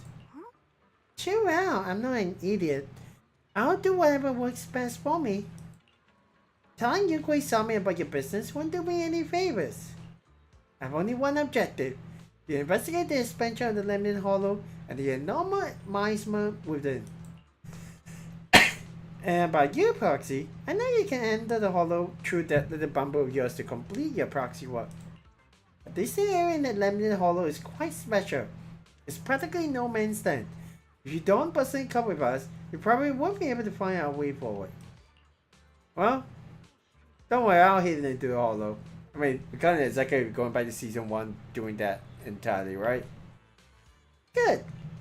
As for the issue of your safety, with the keeper of the Timing Sword and me by your side, you shouldn't have much to worry about.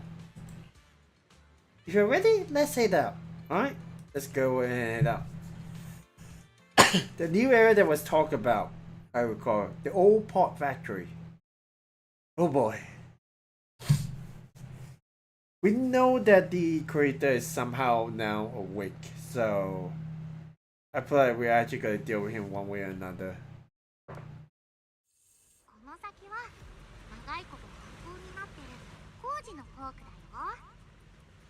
鉱霊石を加工する工場もあったみたい。もう少しで着くよ。 There's a floating sites as well. Oh, he's here. I thought we'd actually see like a mirage of him. Then Shunguang suddenly stops and looks at the Tingming sword case. Okay. 気のせいかな。今、生命権が震えたような。What? 早速生命権に反応が。春光の体にも何かあるようならすぐ教えてくれ。一度戻って装備を確認してもいいんだ。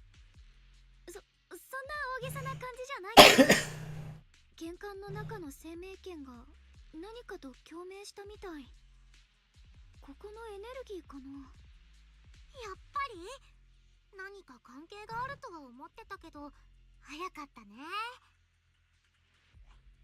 マスター、このエリアから検出された宮妻はことのほか異常です。 Thanks, Barry. ああ、ここは明らかに何かおかしい。今までの宮妻ではないような。違うって濃度のこと？いや、濃度ではないな。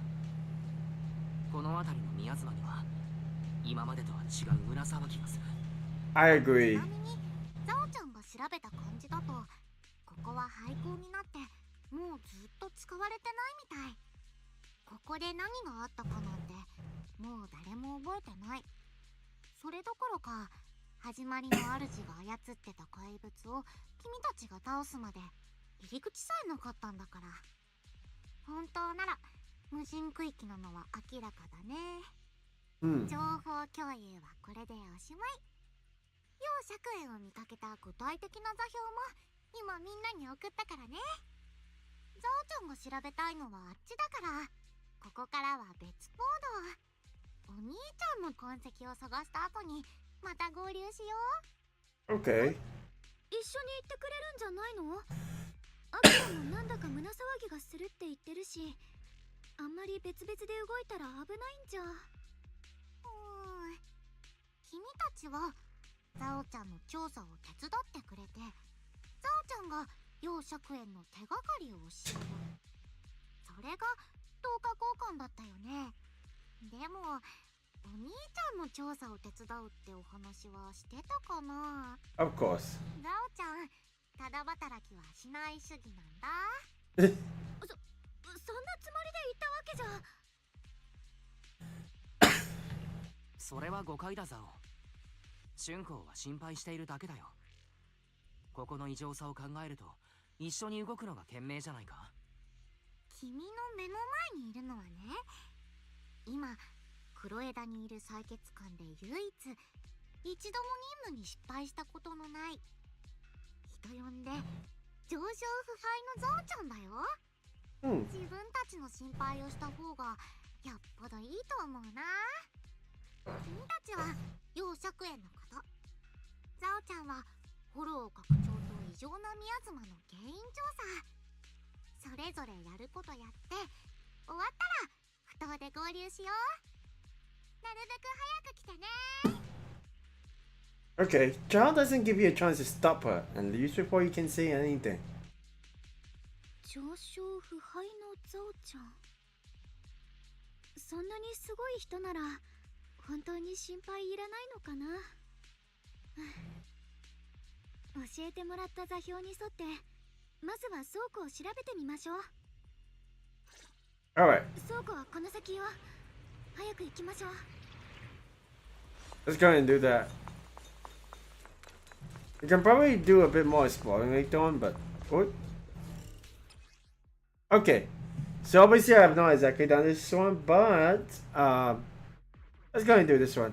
Commit teaming support with 6 points teaming support and 1 on enlightened mindset. Hold the attack or press the switch button to switch in from offhand launch entry skill. Yeah. Okay. 危なそうな場所。お兄ちゃんはどうしてこんなところに来たのかな。きっと何か考えがあるんだろう。彼を見つければわかるはずだ。会った時に直接聞くことにするわ。こっちだ。行こう。That actually is cool. Also, we got 4 sword points right now. Okay, let's head down over here. あそこにいるのってボンプ？ Oh yeah. 異常な宮妻がますます強く。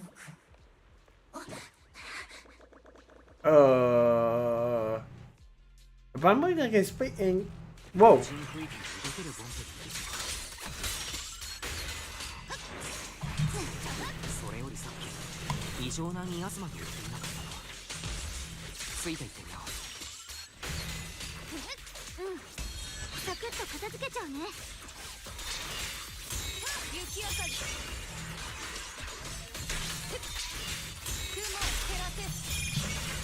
あのボンプは倉庫の中にいるはずよ。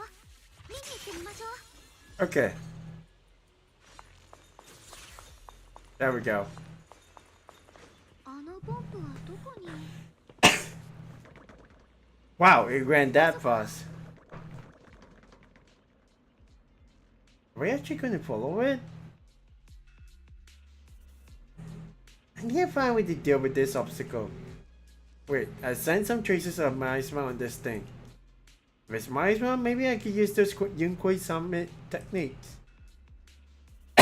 I've practiced this for so long, and now I finally have a chance to use them.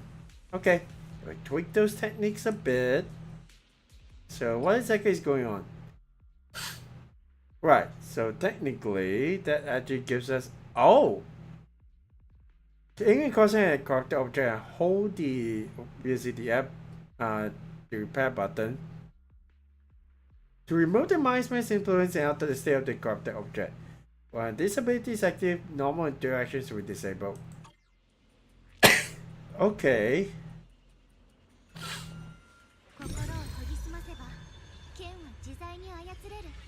Alright.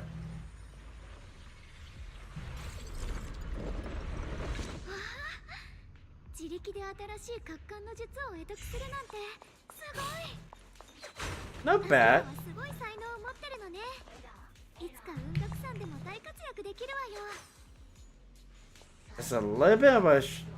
I guess that's more Lumite ore then? Also, he seems to be talking.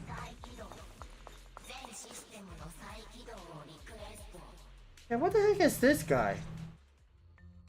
マスター、前方に正体不明のボンプを確認。 Uh-huh. 型式番号を照合。失敗。新エリートの公式データベースに該当するボンプは存在しません。 Okay. 警告。対象のボディから高レベルの知能データ体を検出。構造は既存サンプルと部分的な類似が見られますが、完全には一致していません。 Interesting. 警戒しつつ接触することを推奨します。 So it's an intelligent contract. エラー、データエラー、再編成を施行。この子共通語を話してない？ Mm-hmm. 独り言？それとも言語モジュールに不具合があるのかな？ Maybe we can fix it? 怪しくはある。まずは何と言っているのか聞いてみようか。データ、再編成、統合。じゃあ友達、見えてるよ。 Oh, 会えて嬉しい。僕は lock ス spring. プリングだ。見ての通り、壊れかけのボンプさ。あなたどうして一匹でこんなところにいるのよ？道に迷っちゃった？ごめん。それは僕にもわからないんだ。記憶モジュールに問題が起きてるらしい。 Oh, 状況を認識した時にはもうこの辺りにいたんだよ。ずっと歩き回ってみたけど出口が見つからない。暗くて湿度の高い地下を堂々巡りしたりして。 okay. でも幸い僕は型式番号と作られた理由を記憶してた。だから自分を見失わずに済んだ。僕を作ったのは初代うつろ狩りの一人、ミス・サンブリンガーなんだ。 Oh, so potentially it could be whatever the faction. Hang on. Whatever the faction is Sunbringer is, you might actually be able to see. Might be able to unlock that bumble itself. Okay. 知っての通り、当時のマルセルグループの CEO であり、ボンプを発明した人だね。僕はミス・サンブリンガーが初期に製造した高火力型戦闘用ボンプ。 Oh. 型式番号は GU0001。 Okay. 残念ながら運用開始から間もなく、様々な理由で生産中止となってしまった機種なんだよ。 Right. 長い年月が経った今、僕と同じ機種のボンプはほとんど廃棄されてしまった。 Interesting. もしかしたら僕が新エリートに残った最後の高火力型戦闘用ボンプかもしれない。高火力型戦闘用。でも今のボンプってみんなだいたい戦闘のサポートができるわよね。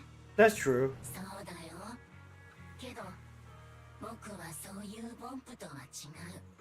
簡単に言えば殺傷能力がずっと高いんだ。今 Oh. はこんな感じだけど、全盛期の僕は結構攻撃的だったんだよ。もちろん戦闘モジュールはもうとっくに壊れてるから危害を加えることはない。安心していいよ。別に怖いというわけではないけれど、そんなポンプは初耳だからね。あのミス・サンブリンガーがわざわざ高火力な戦闘用ボンプなんて作っていた理由も気になる。ミス・サンブリンガーが作り出したボンプには全て設計段階から使命が与えられてたんだ。 Right. 退屈で煩雑な作業を肩代わりするためのボンプもいれば、日常の中でただ寄り添うためだけに生まれたボンプもいる。 Okay. そして何よりミス・サンブリンガーは人類を誰よりも深く愛していた。だからどんな形であれ、ボンプという存在は全て人類に尽くすためにあるんだ。彼女が高火力型戦闘用ボンプを作った理由も僕僕たちの深層コードに刻まれている。それはたった一つの最上位命令。人類を守ること。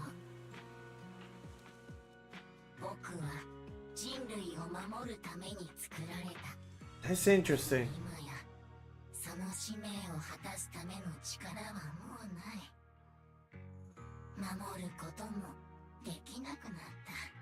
It's almost as though she is the first prototype that actually acts like a soldier, is able to actually attack ethereals and stuff. Granted, I'm pretty sure that if it has a design like this, might actually see it in the future.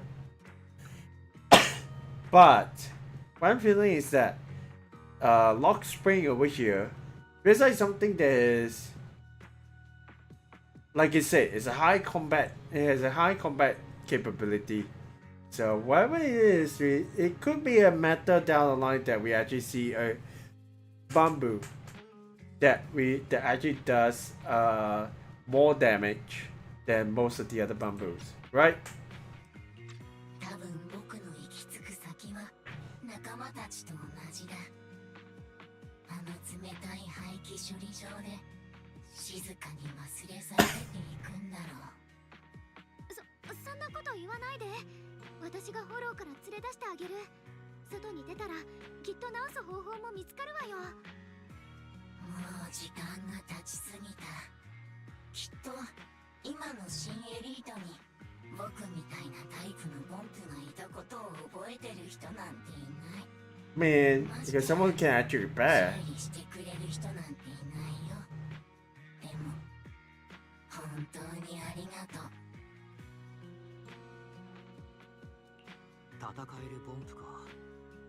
騎士としては重用されそうだけれど、どうして生産中止なんかね。維持コストが高すぎたことと他のモデルに比べて故障もしやすかったせいだと思う。僕がその一例だ。今は記憶モジュールも戦闘モジュールも言語モジュールさえ損傷してる。理論上とっくに廃棄されててもおかしくない。なのにどういうわけか意識だけは残ってるんだ。もうどこにも行くところがない。だからこうして毎日この廃墟をさまよい続けてる。大丈夫よ。私たちについてきなさい。外に連れてってあげるから。そうだ、自己紹介がまだだったわね。私はようしゅんこ。しゅんこって呼んでくれたらいいわよ。こっちは私の弟ですし、アキラ。私たち雲岳さんの弟子なの。ここに来たのはお兄ちゃんを探すためで。それとこの辺りで起きてる異常を調査するためなの。そういえば異常なミアスマって？僕は戦闘用ボンプだから周囲の環境の微妙な違いに気づけるんだ。最近この辺りで前とは全く違うタイプの異常なミアズマを観測してね。それが白い花に付着すると花が変異するようなんだ。あの時はエーテリアスに追われてて変異の過程を見届けられなかったけど。白い花に異常なミアスマ。ザオさんが言ってた通りね。その花はどこにあるかわかる？白い花はたくさんあるからあの見張り台に登って探してみるといいかもしれない。このエリアで一番高い場所だから周囲を一望できるはずだよ。いい考えね。アキラ、急いで行きましょう。Then how about the coordinates?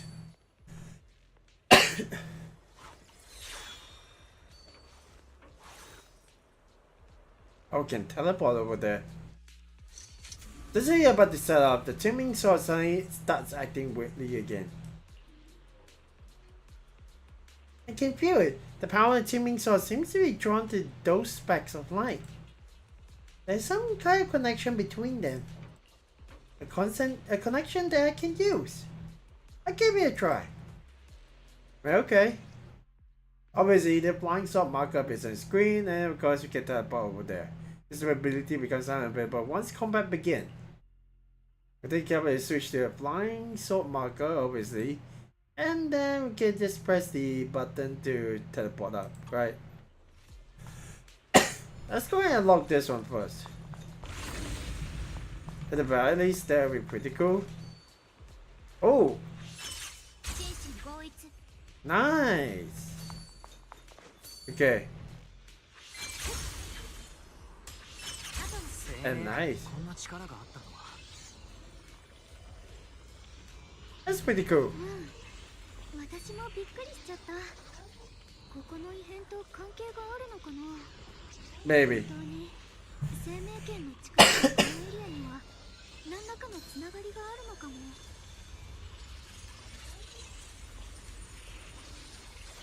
Alright. Let's go ahead and observe this singularity. Oh! It's one of those, okay. お兄ちゃんがいる。でもあっちでザオがエーテリアスに。 So what do we do? やっぱり白い花がたくさんあるわね。もしかしてあの全部に異常なミアズマが付着してるの？それより今はザオさんよ。エーテリアスの群れにどんどん追い詰められてる。このままじゃ危ないわよ。でも助けに行ったらお兄ちゃんが。決めてくれシュンコ。君がどちらを選ぼうと僕はちゃんと君の後ろにいる。うん、ありがとう。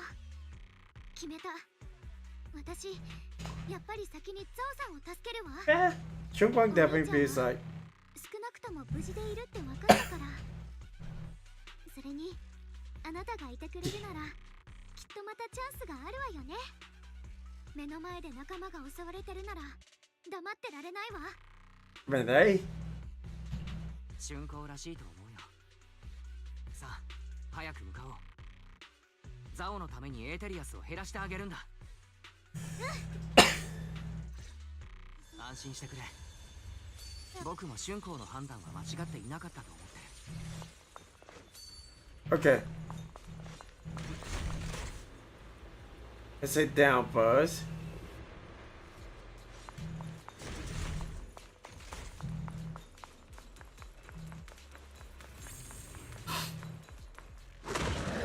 Ooh.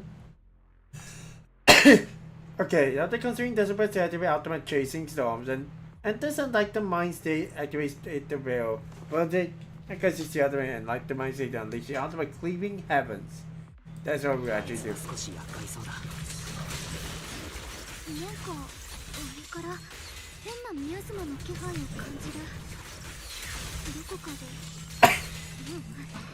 今はそんなことを考えてる場合じゃない。早くザオさんを助けに行かないと。剣を我に従い Let's activate this. 剣をかけよ。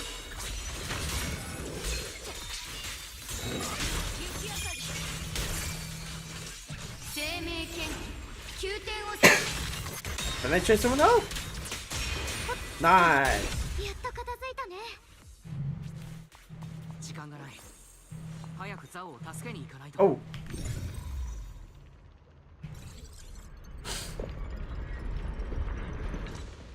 Nice. Okay.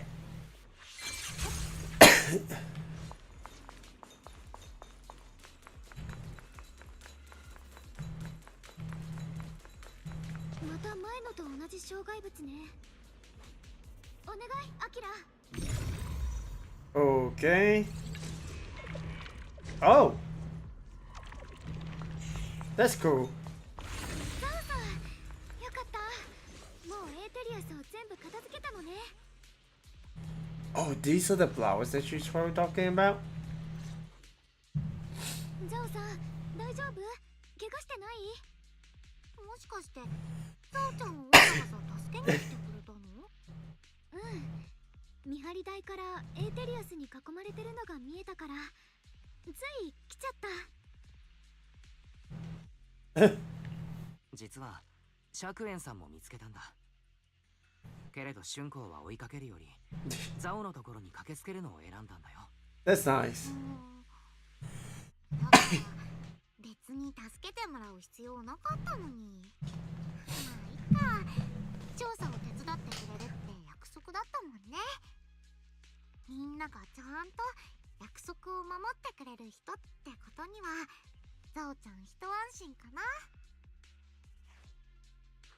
ところでこのボンプちゃんは？ああ、この子はね、ロックスプリングっていうのよ。故障のせいでずっとここから出られないでいたみたいなの。うん。こんにちは、ザオさん。僕はこの辺りに詳しいから君たちの力になれるかもしれない。その代わり僕をこのフォローから連れ出してほしいんだ。こんな危なっかしい場所でちっこいボンプちゃんが一匹でいるの？度胸があるね。それほどでも。確かに僕は一般的なボンプよりも戦闘に関する資質が優れているんだ。故障してもなお記憶モジュール及びコアとなるコードにはかつての戦いが全て刻まれてる。Ooh. だからきっと危険な場所でも稼働し続けられるんだろう。ふむふむ、もっともな答えだね。ちょっともっともすぎる気もするけど。Seems like no one actually knows about this 時間のある子 bamboo. はでも助かるし、お断りする理由もないね。じゃあお仕事の話。この辺りを調べてたんだけど、非常の宮妻がどっちゃりあるの。やっぱりザオさんもそう感じた？私も言おうと思ってたんだけど、ここのエーテリアス、なんだか妙な宮妻をまとってるの。以前よりずっと暗くて不気味っていうか、きっとそれがあなたたちの言ってた異常な宮妻なのね。なんとかしたいけど実体がないんじゃ。サオちゃんもどうすればいいか考えてたとこ、一つ気づいたんだけど、この異常な宮妻って白いお花に付着する性質があるみたいだね。そっか、ロックスプリングも言ってたわ。異常な宮妻は白い花を変異させるって。変異ね、そういうことだったんだ。このボンプちゃんの言ってたことが本当だったら、変異したお花を探した方が良さそうだね。ひょっとしたら具現化した宮妻が見つかってフォローが拡張してる原因を突き止められるかも。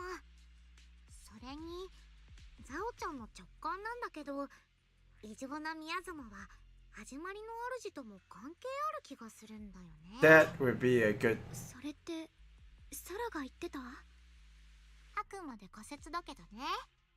証明するにはもっと証拠を集めないと。 That's と fair. りあえず異常な宮妻に当てられて変異しちゃった白いお花を探してみよっか。変異のことを抜きにしても十分変だもん。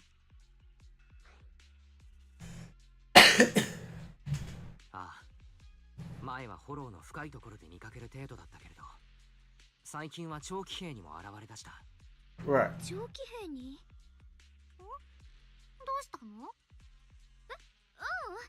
長期兵に現れたのはさすがに変だよねって思っただけ。 This saying is suddenly going to interrupt your conversation. Turning around, you find a bunch of interiors that appear behind you. みんな危ない。 Okay. ザオちゃんです。 So, let's go and play with Zhao. Like you say, when prospect points are through, switching down to combat will trigger entry skill, Burst of Frost. When Zhao activates entry skill, Burst of Frost, and entry attribute Wellspring will be activated. Obviously, when Zhao triggers an special attack on the attribute, a quick assist will activate. If switched afterwards, it will automatically change the base attack Final Verdict and begin charging. このエーテリアスたちから異常な宮妻の匂いがする。生命権も表明してるわ。巧妙人探しに来たんですか？お兄ちゃんのことはもういいの？お兄ちゃんは無事だって分かってるし、今はこっちを何とかしなきゃ。ねえ、よーく見て。Ow!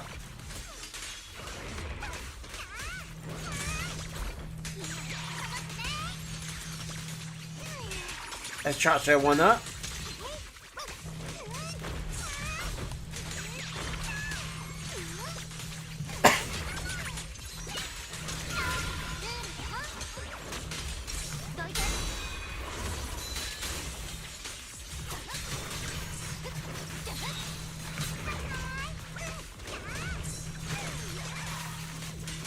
Nice. Oh. Nice. 生命圏の導きを感じる。まずはエーテリアスが現れた方向に行きましょう。 It's actually dark now. 君、か弱いお姫様じゃなかったんだ。思ってたよりしっかりしてるね。ありがとう。Okay.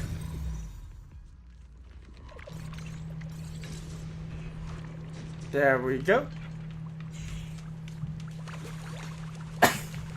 Oh. 待ってくれ。カローレ先生、どうしてこんなところに？ It's still not actually known about Caravana, so let's go and have a look.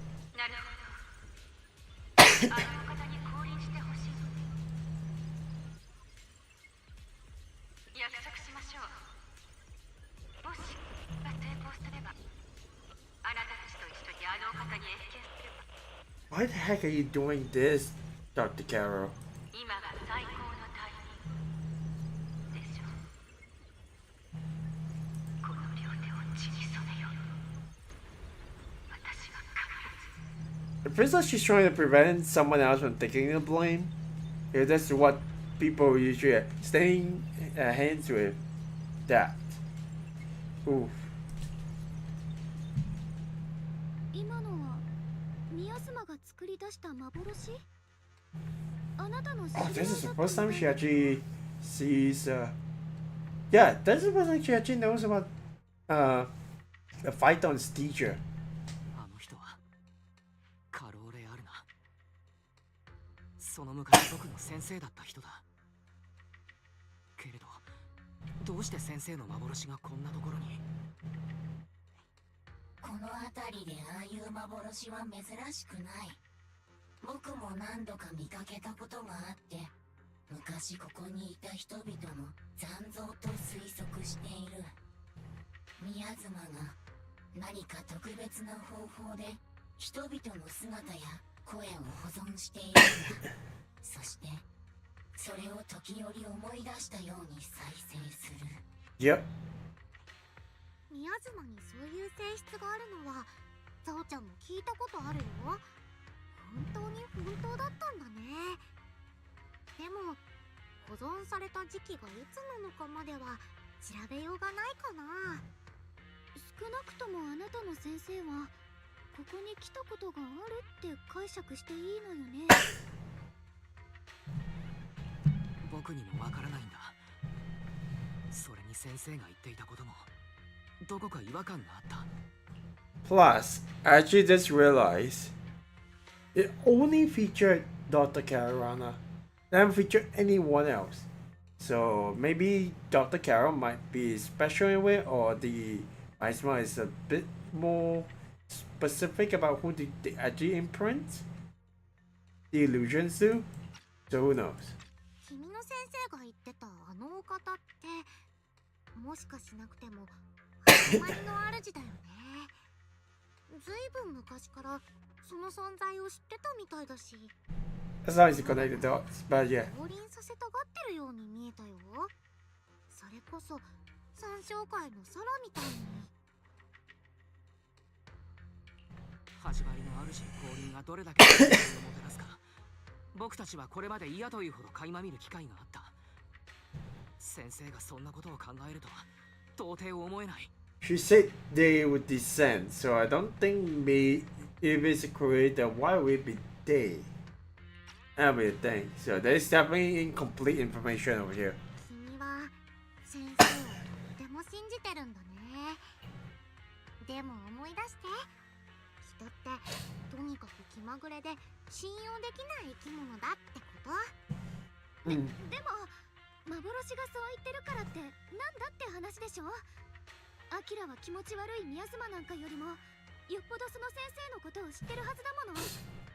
一番身近にいた人さえ信じられないなら私たちは何を信じればいいのよ。そんなの自分しかいないに決まってるよね。なんでもないよ。とにかく手が揃ってきた感じだね。つまりラマニアンフォローの異常な宮妻はフォロー拡張の原因でもあるし、始まりの主とも関係がある。やっぱり君たちとダイヤちゃんが前に遭遇した宮妻の引き潮、あれは一種の反動だったみたい。ってことは、それはきっと始まりの主の力が目覚めようとしてるのかもね。Yeah. ごめん、さっきから聞きたかったんだけど、君たちが言ってる始まりの主とは一体。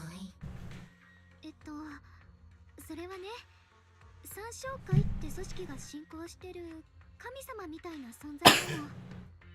彼らは始まりの主に力をもらうことで新しい世界を作れるって信じてるみたい。Yeah. この辺りの異常な宮妻全部その始まりの主絡みじゃないかってのが私たちの推測ね。なるほど、僕の知ってる始まりの主で合ってるみたい。三小会についても聞いたことあるよ。 I did get captured by them, so 戦闘能力のない今の僕では役に立てそうもない。申し訳ない。でも土地勘にはすっごく助けられたわよ。見張り台のことを教えてくれたのだってあなたじゃない。ほらほら、いつまでもおしゃべりしてらんないよ。最悪の事態を防ぎたいなら変異した白いお花を探しに行こう。 right. ねえ、生命圏の共鳴反応が強くなってるだけじゃなくて宮妻の気配も濃くなってる。すぐ近くにあるかもしれないわ。Whew. Okay, well, she's still standing over here. 異常な宮妻の気配がするの。変異した白い花があるかも。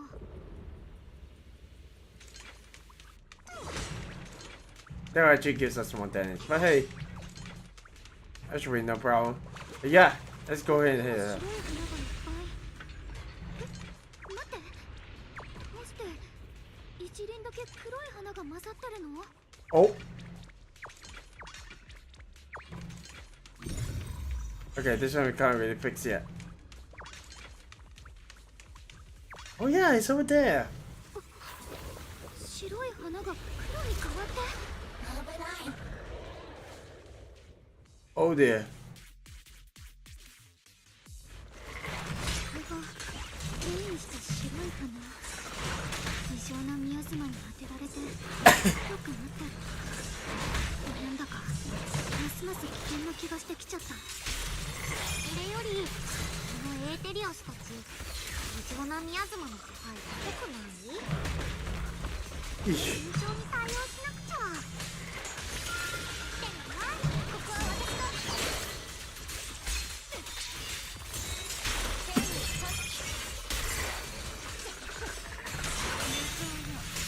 暁を照らしなさい。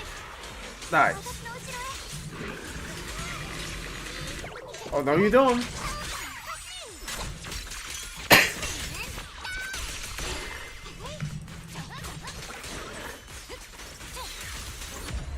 Nice.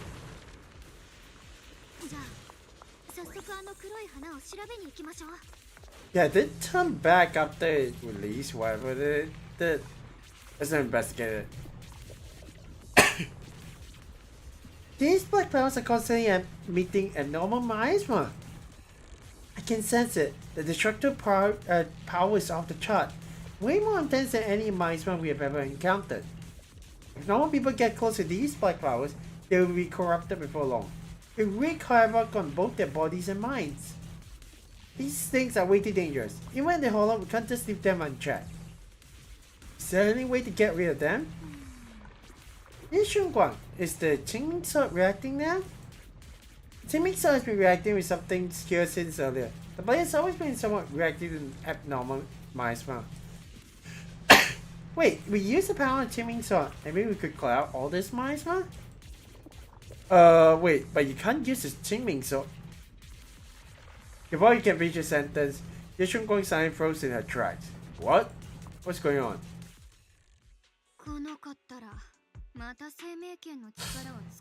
Oh! Shunguang's eyes sweep over everyone, finally stopping you with a faint, knowing smile. Oh boy. 何よ、ポカンとした顔しちゃって。別に私たち、初めましてじゃないでしょ This is the first time. ね、後輩くん。君は前に現れた春光の And then it switched though. よくできました。私のこと、きっと覚えててくれるって信じてたわよ。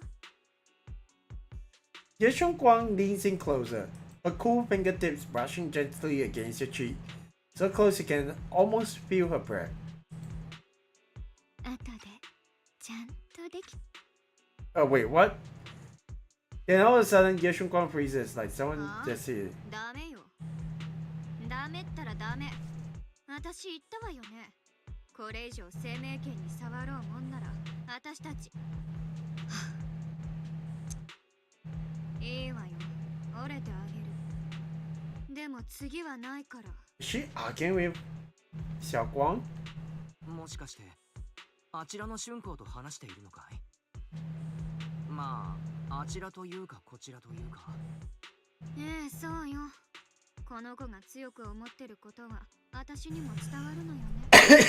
まったくこの子と来た。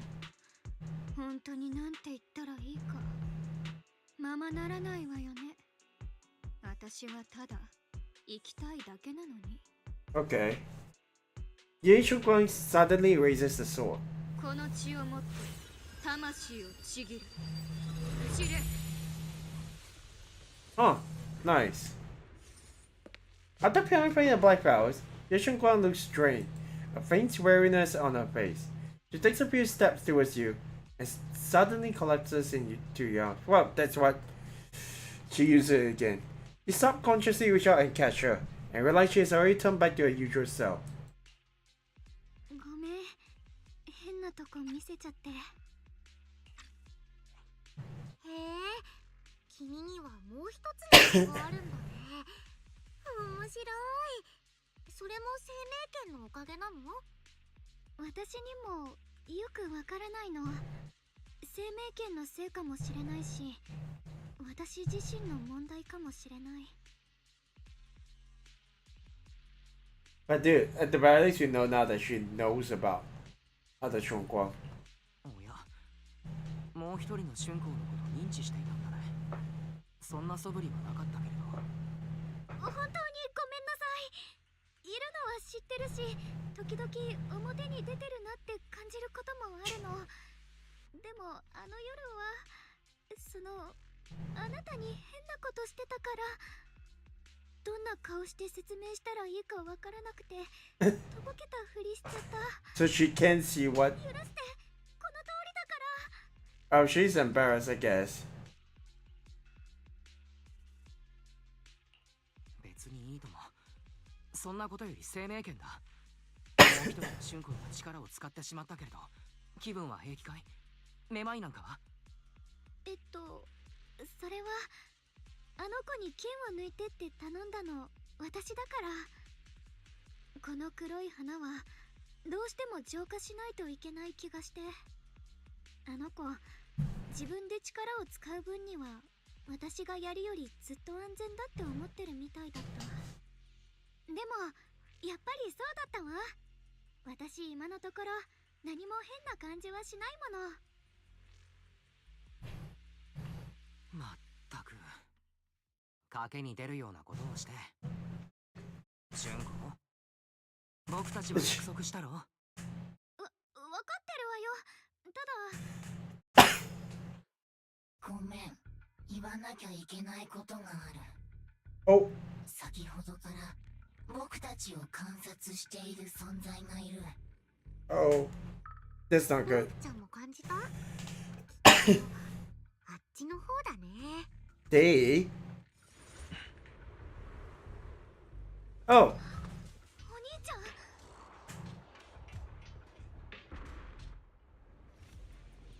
ん。あそこに何かあるようだ。釈園さんが残していったものだろうか。okay. Well, let's see what exactly is going on. Issuance letter. Okay. Let's say it's a letter from senior year to Shunguang and I. Let's go and read it. When you try to read this letter, please don't try to look for me anymore. I know you came here for my sake, but I'm sorry. I can't face you yet. Especially you, Xiaoguang. Because some darkness, once it clings to you, can never be washed away. And I want you to be forced to confront the cruel truth before you are ready. But no matter what, you have to understand this. The teeming sword was never a symbol of glory. It was always a shaker meant to consume you. And you, Wise, my junior, I know you're someone I can trust. That's why I'm leaving my sister in your care. I'm asking you to protect her. To protect the only family I have left. As for me, I'm going after the only hope that can sever these shackles.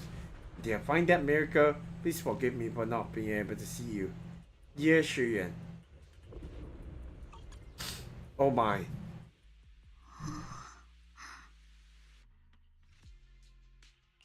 釈弁さんがくれた手紙は僕たちに何か伝えようとしているんですがこの書き方だといまいちはっきりしないけれど。お兄ちゃんが私を避けてるってことはわかるわ。どうしてこんなことをしたのかわからないけど、私にたくさん隠し事してるってこともわかる。お兄ちゃんの目に映る私は今でも守ってあげなきゃいけない子供のままなのよね。どうして？私もう小さな子供じゃないのに。こうやって強くなったのにみんなの重荷を分けてもらうことすらできない。ごめん、また弱気になっちゃった。釈弁さんが本当に人知れずいなくなるつもりならこんな手紙を残していたりはしないはずだ。見てほしいし知っていてほしいけれど直接は会えないという、それかこっそり動かないと危ない状況という可能性もあるんだ。ありえないけれどほら身内にスパイがいるという展開は映画でも鉄板だし。そうよね。お兄ちゃんだって楽しくてこんなことしてるわけじゃ絶対にないんだから。春光ちゃんって本当に性善説で動ける子なんだね。それってどういう意味？妹が血のつながった兄を信じて何がいけないわけ？何にもいけないことなんてないよ。ただ春光ちゃんはいろんな人に大切にされてきたんだな。 Greenhouse flowers? 楊釈園が君の信頼に応えてくれるといいね。While you're talking, Lockspring Sign starts making strange noises. What? 再起動をリクエスト。 Oh. データに深刻なエラー。エラー。いけない。ロックスプリングがいよいよダメかも。早めに修理してあげないとまずいわよね。大体は調べ終わったからそろそろここを離れよっか。フォローの拡大と異常なミヤズマのつながりが見えてきたし、君たちも楊釈園の手がかりを見つけた。たくさん収穫があったね。どれもいいニュースじゃないのが残念だけど。 Well, still news. ここからは全部君にお任せ。 Alright. We're end up right after this one, so. Dang.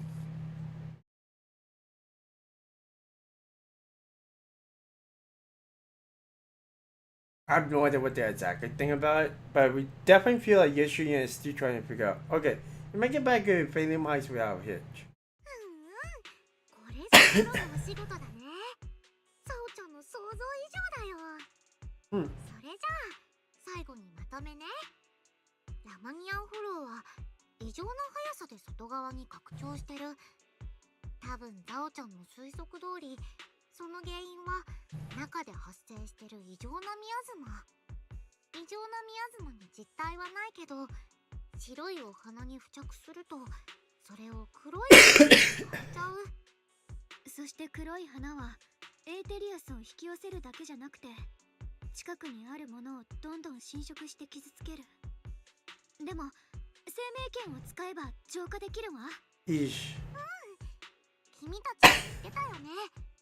長期兵にも白いお花が咲いてるって。もしそれが黒くなんてことはないと思うけど、そもそも理屈で言ったらフォローの中でしか生きられないはずのお花だからね。まあいいや、今は目の前のことに対応しよっか。Missy just stopped here. Before Charlie finishes speaking, Lockswing lets out more strange noises. 再起動。全システムの再起動をリクエスト。Oh boy. あ、そうよね。ロックスプリングを直してあげなきゃ。これは結構めんどっちい予感がするよ。ザオさん、まだ私たちと一緒にいてくれるの？てっきり一度黒枝の方に戻るのかと思ってたけど。このボンプちゃんはとっても役に立つからね。ちゃんと面倒を見てあげないと。それにザオちゃん、今はそんなにバタバタしても仕方ないタイミングだから、君たちともうちょっと一緒にいようかなって。じゃあボンプの修理ができるお店とか知ってる？私こういうの詳しくないのよね。I mean, we technically are able to. その手のことが得意な知り合いがいるんだけど、長期兵にはいないんだ。連絡を取ってみようか。アキラったら本当に何でもできるの？頼りになるんだから。それじゃあお願いしちゃうわね。Okay, let's go to message Enzo. Yeah, let's go with first line. Have you ever heard of high power combat bamboo? Earn to one in the hollow. You made that discontinued high firepower combat bamboo? Where? I'll be right here. Well, we're in Phaethon Heights. It seems to be malfunctioning. What a coincidence! I just happened to be in Phaethon Heights on business. I'm going over to check it out now. Don't you dare go to anyone else. Wait for me. Why should I wait for you then? As that the bullion shop in Phaethon Heights has some info on this high firepower bamboo. Let's meet up there. I think at this point it'd be a good idea to actually stop. My throat's already getting worse, so yeah, I mean so far, from what I actually understand, these flowers, these ethereal flower and miasma flowers I like to call it, they seem to have to be initial property to actually absorb miasma, but it doesn't do it on involuntarily. I feel like at the very least, it has more. It is more than what we actually let on, where it could potentially actually cause more harm. Because where does the miasma go when it gets absorbed by the flowers? It actually feels like it maybe can be substance for the flowers, but we now know that the black flowers exist, and it can attract ethereals, which is pretty bad. So anyways, thank you guys so much for watching. I'm sorry to actually end this off pretty early, but hey, we got quite a bit of information. I'm going to go ahead and get some rest right now, rest my throat, and we'll come back tomorrow for more Zenless Zone Zero. So do stay tuned for that one. Until next time, guys, this is Delphin and signing out. I hope you guys have a wonderful day. If it's not that for you guys, so do take care of yourself. And until the next stream, This is Delphin signing out. I will see you guys on the square side. Alright, see ya.